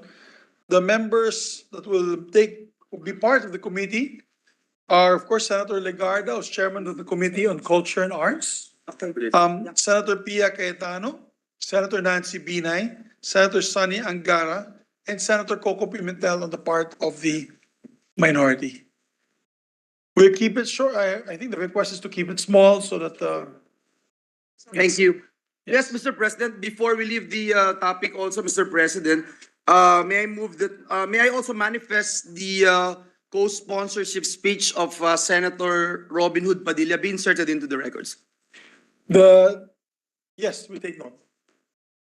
May I ask for a minute suspension as we are just awaiting for our dear colleague to sponsor the Salt Revitalization Committee report, Mr. President. Yes, that's the Thank last you. one. That's the last one, Mr. President. After that, we'll do some ceremonial resolutions for the for the CNJ and of course for the State of the Nation address. Yes, Mr. President. So I move for a minute suspension. Session suspended for 1 minute.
Thank you, Mr. President. Mr. President, at this juncture, I move that we transfer from the calendar for ordinary business to the calendar for special orders. Committee Report number 85 on Senate Bill number 2243. This is the bill on Philippine Salt Industry Development Act. So move, Mr. President. There being no objection, motion is approved. Mr. President, I move that we consider Senate Bill number 2243 under Committee Report number 85. So move, Mr. President. There being no objection, motion is approved. We'd like to ask the Secretary to read the title of the measure. Transfer that. The transfer now. Yes. Yes, please go ahead. An act strengthening and revitalizing the salt industry in the Philippines, appropriating funds therefore and for other purposes. Mr. President, to sponsor the measure, may we recognize Senator Cynthia Villar, Chairperson of the Committee on Agriculture, Food and Agrarian Reform, to deliver the sponsorship speech. Our distinguished colleague from the city of Las Piñas is recognized, Senator Cynthia Villar. Mr. President, my dear colleagues, I rise today to sponsor Senate Bill 2243, or the Philippine Salt Industry Development Act, under Committee Report number 85, which recommends the approval of the strengthening and revitalizing of the salt industry in the Philippines in substitution of Senate Bill numbers 2185, authored by Senator De La Rosa, 1932, authored by Senator Binay, 1870, authored by Senator Legarda, 1685, authored by Senator Tulfo, 1450, authored by Senator Villanueva, and 1334 by this representation, taking into consideration Senate Resolution number 211, authored by Senator Binay. The history of asin salt. Law. Salt is one of the oldest commodities produced, traded, and consumed in the Philippines. In the early 1990s, major salt producers were from the provinces like Bulacan, Pangasinan, Occidental Mindoro, and Cavite. However, by the year 2000, the supply had reduced dramatically due to a variety of factors. 1993, or 2 years prior to the passage of Republic Act number 8172, known as the Act for Salt Iodization Nationwide, or the ASIN Law, a survey showed that 12.6% of Filipino children aged 6 to 12 years old suffered from iodine deficiency. Thus, former President Fidel V. Ramos sought to combat iodine deficiency in the country through the enactment of RA 8172 in December 1995. Sufficient iodine nutrition is crucial for the proper growth of young children and is a most critical micronutrient for pregnant women for the healthy development of the fetus in the early stages of pregnancy. To address this problem, the government mandated the integration of iodized salt in the Filipino diet. RA 8172 required all food-grade manufacturers to iodize the salt they produce, distribute, or trade. It also compelled restaurants, food outlets, and stores to make available only iodized salt in their establishment. The law imposes administrative fine of 1,000 to 100,000 on violators. On a positive note, the country has eliminated iodine deficiency among the selected population group based on previous National Nutrition Survey. Iodine levels of school-aged children 6 to 12 years old are now adequate according to the last 4 survey, the latest of which was published in December 2020. However, pregnant women and women of childbearing age still suffer from mild iodine deficiency over the last decades, based on 2013 and 2018 survey. Unfortunately, the ASIN law has become somewhat a deterrent to the development of the salt industry that produced 300,000 metric tons of salt in 1994, a year before ASIN became law.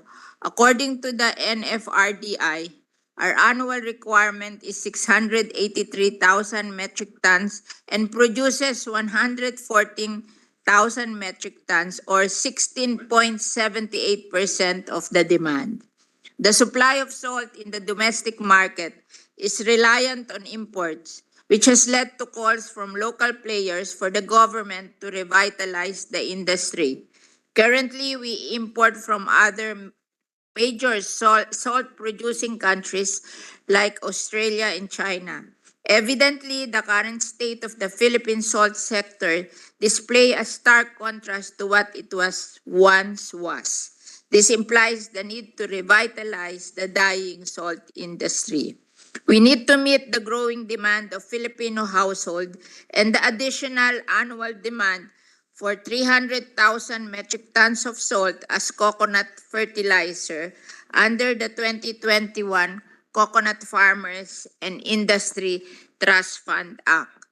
To keep up with the growing population's demand for salt, there is a need to expand the current 2,000 hectares of salt farms concentrated in Pangasinan and 18,000 hectares in Mindoro. The iodization requirement under RA 8172 is good for public health, but is detrimental for non-food salt production. There was no one in charge of the salt industry development among the government agency. Aside from the fact that there is no single government agency that oversees and help develop the salt industry and the current government policies, our salt farmers also face the adverse effect of unpredictable weather patterns caused by climate change. Intermittent rain patterns and long dry spells affect salt yield since production heavily relies on the temperature, humidity, sunlight, and other weather-dependent factors. The study by the NFRDI also showed that a lack of government support to the industry, especially in the development of post-harvest technology.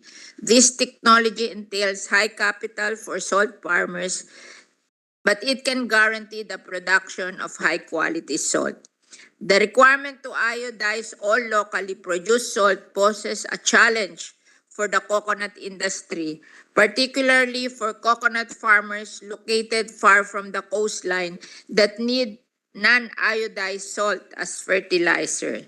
The use of rock salt or common table salt as coconut tree fertilizer is known to increase a coconut's weight and yield per tree.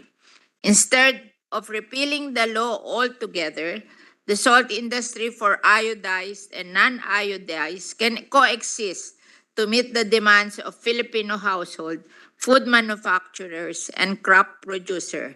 The government should provide support to both local food grade and non-food grade salt farmers and artisanal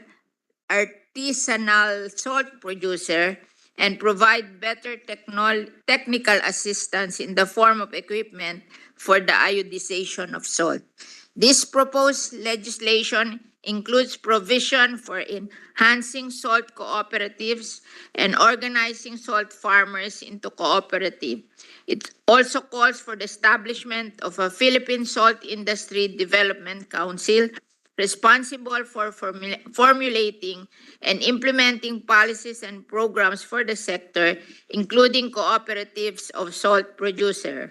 Furthermore, the legislation categorized salt as an aquatic resource, placing it under the supervision of the Department of Agriculture, Bureau of Fisheries and Aquatic Resources.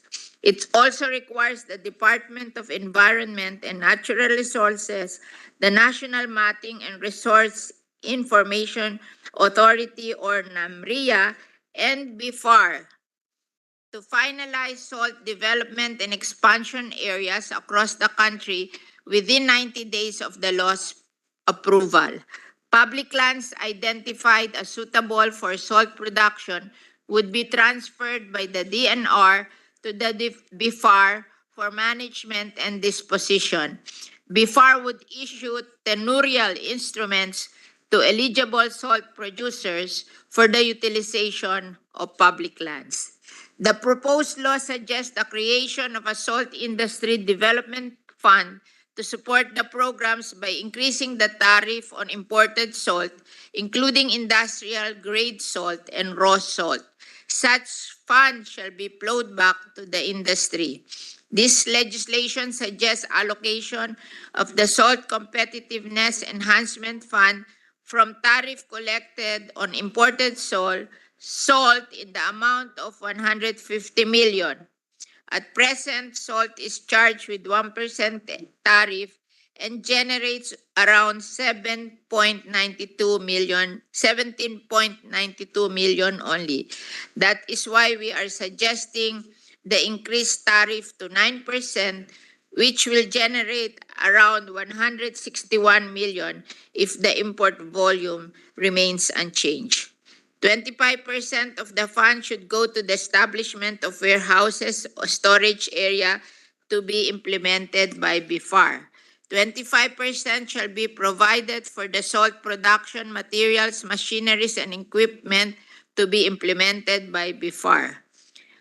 15% shall be utilized for capacity building and training to be implemented by BIFAR and ATI.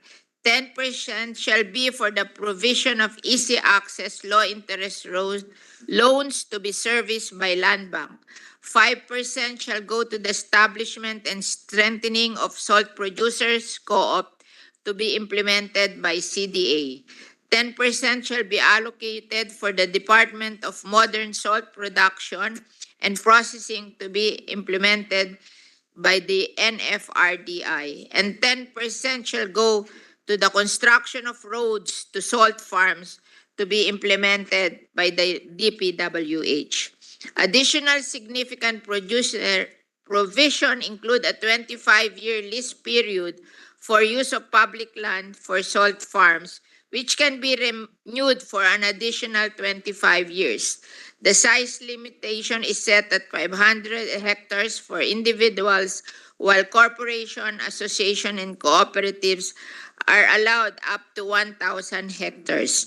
Current holders of fish pond lease agreements have the opportunity to convert their fish ponds into salt farms and apply to BIFAR, subject to the stipulation of this act. Furthermore, this legislation references the Ease of Doing Business and Efficient Government Service Delivery Act of 2018, emphasizing streamlined processes and efficient government services. Lastly, the purchase of locally produced salt for government programs, specifically for the Philippine Coconut Authority, is mandated within the provisions of this act. Mr. President, my dear colleagues, the salt industry has been appealing to us for assistance in revitalizing their dying sector. We must respond to this plea and take action without delay. Thus, I urge for the passage of this measure. Thank you very much. Thank you, Senator Villar. Mr. President, the sponsorship speech of Senator Legarda and Senator De La Rosa be inserted into the records, Mr. President. So move, Mr. President.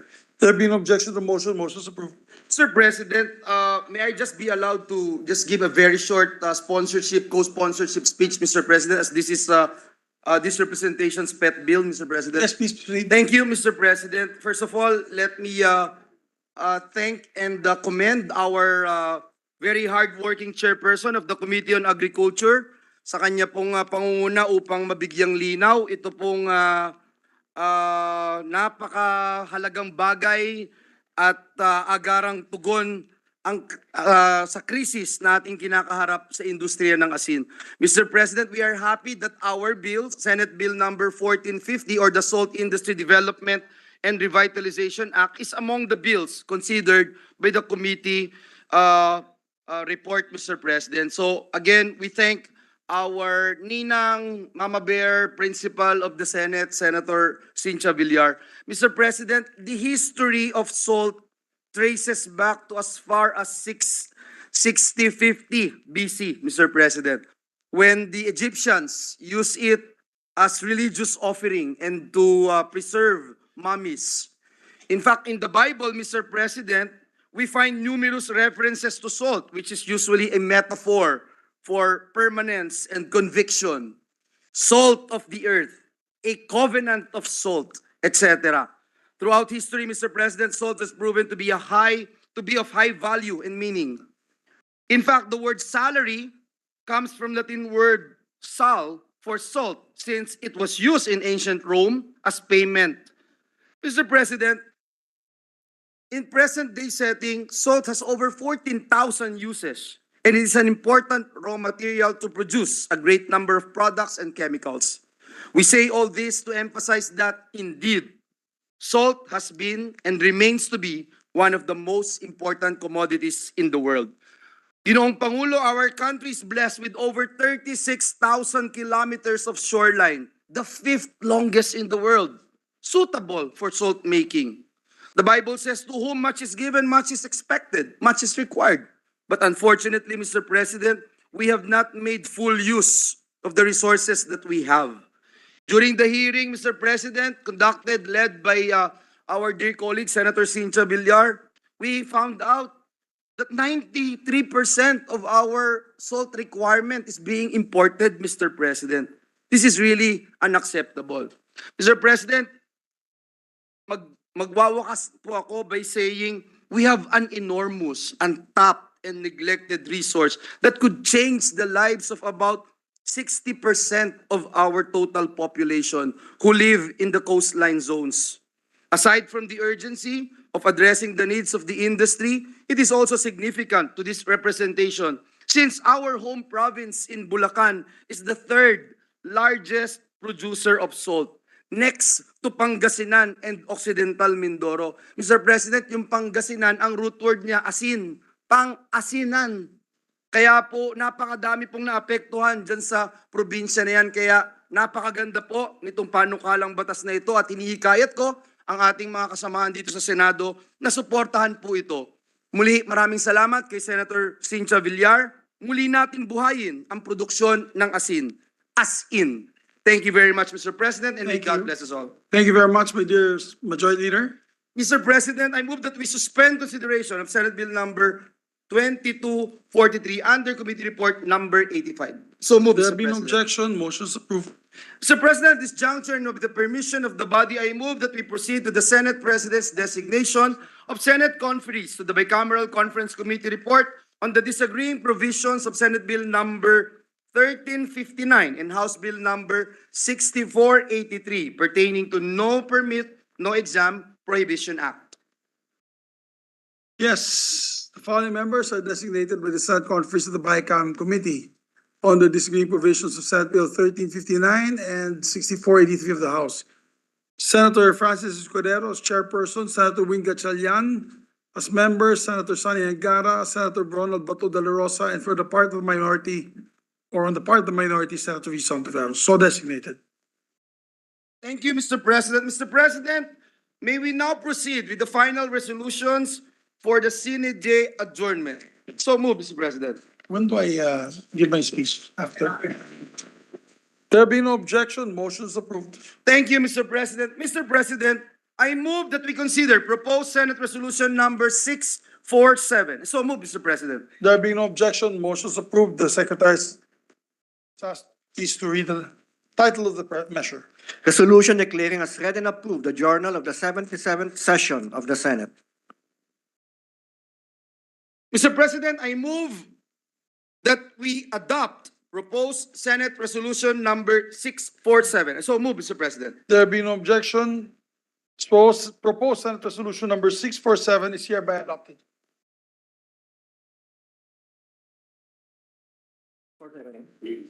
Mr. President, I move that we consider proposed Senate Resolution number 648. I so move, Mr. President. There's no objection to the motion. The Secretary is hereby asked to read the title of the resolution. Resolution authorizing the production and distribution of 20 printed and 100 digital copies of the Journal and the Record of the Senate for the first regular session of the 19th Congress of the Philippines. Thank you, Mr. President. Mr. President, I move that we adopt proposed Senate Resolution number 648. I so move, Mr. President. There being no objection, the motion is approved. Mr. President, I move that we consider Senate Concurrent Resolution number 11. So move, Mr. President.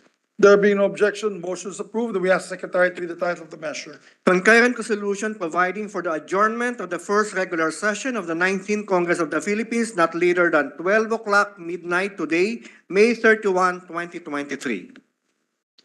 Thank you, Mr. President. Mr. President, I move that we adopt Senate Concurrent Resolution number 11. So move, Mr. President. There being no objection to the motion, Senate Concurrent Resolution number 11 is hereby adopted.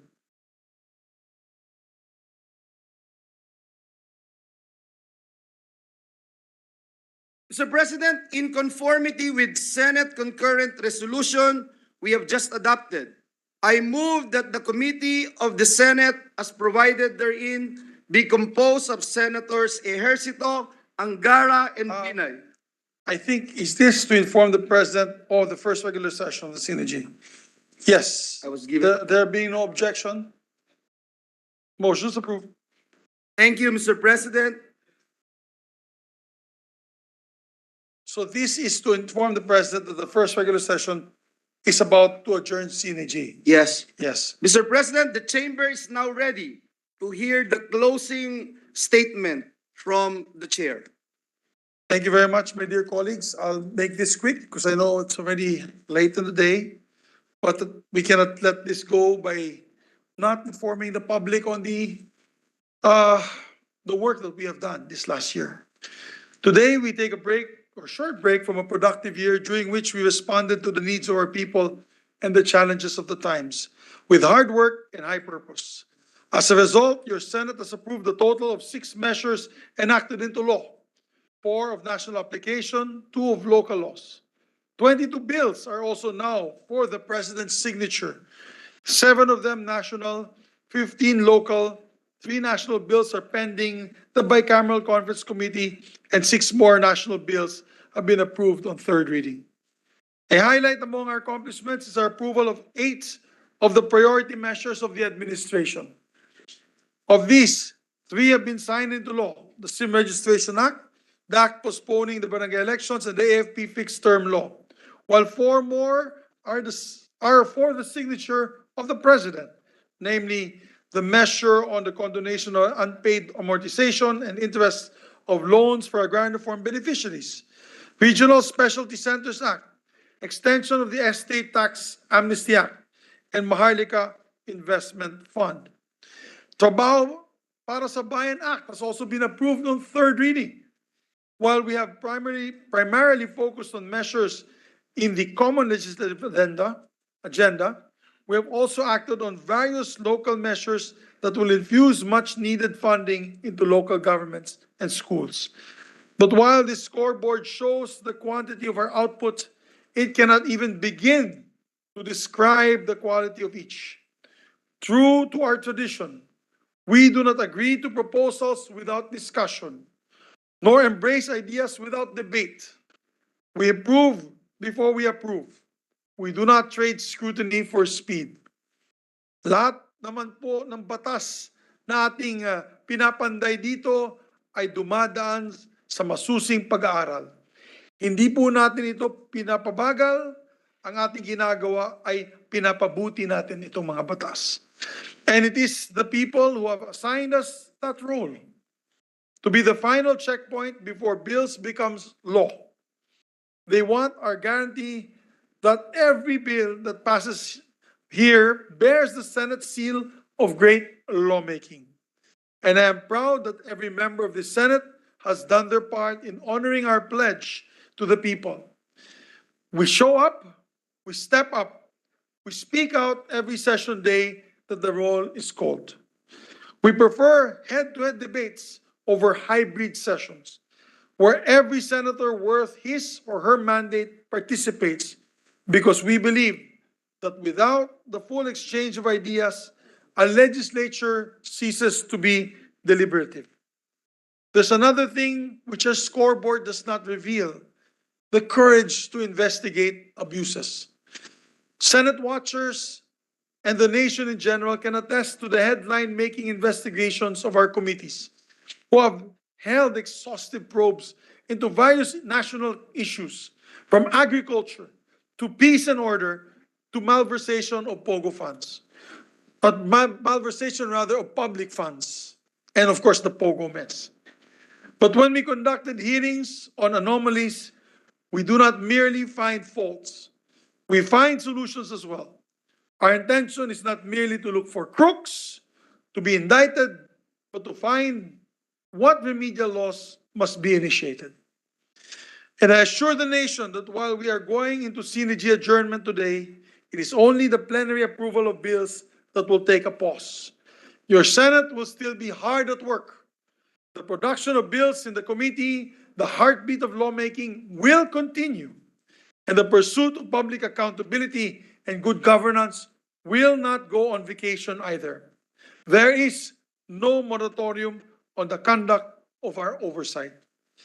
Now, just as we opened our first session with the roll call, today we must end the credits roll. Kaya magpapasalamat po ako sa ating leadership, from the Senate President pro tempore to the majority, Ma'am Lauren Legarda, to the majority floor leader, Senator Joel Villanueva, to the minority leader, Senator Aquilino Coco Pimentel, to our deputy minority floor leader, Ma'am Risa Ontiveros, to our deputy majority leaders, Senator J.V. Ejercito and Senator Mark Villar, to all the members of the different committees, the chairpersons of the different committees, and our colleagues in the majority, Senator Sonny Angara, Senator Nancy Binay, Senators Alan and Pia Cayetano, Senator Bato de la Rosa, Senator Chis Escudero, Senator Jinggoy Estrada, Senator Win Gatchalian, Senator Bongo, Senator Lito Lapid, Senator Amy Marcos, Senator Robin Hood Padilla, Senator Grace Poe, Senator Bong Revilla, Senator Francis Tolentino, Senator Rafi Tulfo, and Senator Cynthia Villar, together with Senator Mark Villar, some of the hardest working members of our Senate. Thank you for your patience. Did I miss anyone? I'm just worried. Okay. Thank you for your patience, diligence, and cooperation throughout the past year. Sometimes we vote unanimously, sometimes we have division. But in the end, we work as a single body, united in the goal of uplifting the lives of our people. We also thank our tireless Senate Secretariat. Let's give them a big round of applause. And staff of the senators whose work makes our work possible. Maraming salamat po. Yung pinakamalakas na palakpak staff ni Senator Gatchalian. Kasi overtime po sila tonight.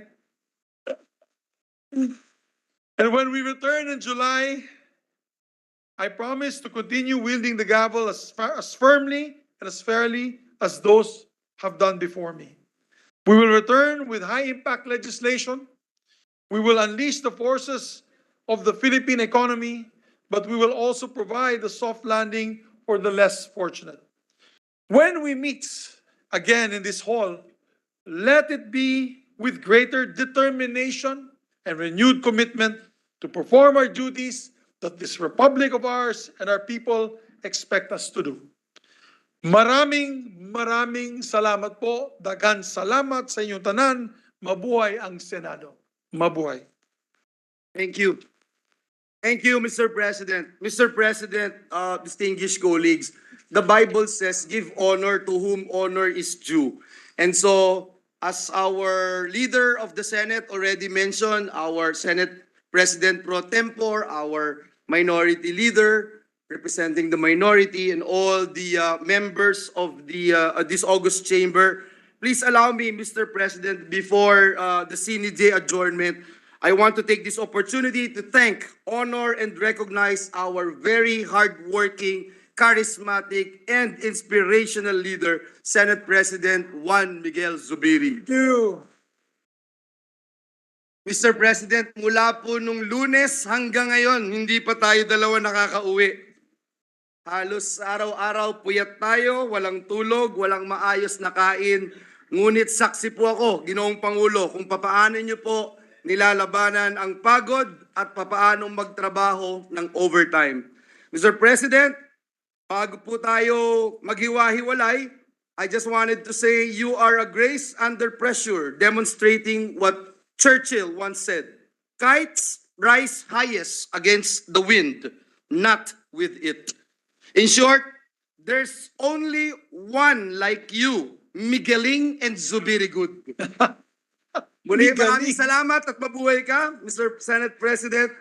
At this juncture, Yes, we'd like to recognize our minority floor leader. The minority joins in the praises heaped upon our Senate sir. President and also joins in thanking everybody else, our colleagues and the staff of the Senate. Thank you very much. Thank you. And I'd like to just make a quick, short manifestation. Once again, thanking our minority. They have been they criticize when they need to be. They are steadfast in their conviction on many measures, but they have helped us tremendously in passing what we call happy bills for our country. Kaya maraming salamat po sa minority. Mr. President, let me also put on record at 8:55 p.m. today, we have Senators Risa Ontiveros, Coco Pimentel, JB Ejercito, Lauren Ligarda, Nancy Binay, Sani Angara, Cynthia Villar, Bong Revilla, Win Gatchalian, and Bong Gong, Mr. President, still physically present here inside this august chamber. Yes. And with that, Thank you. Mr. President, I think Senator Villar would like to...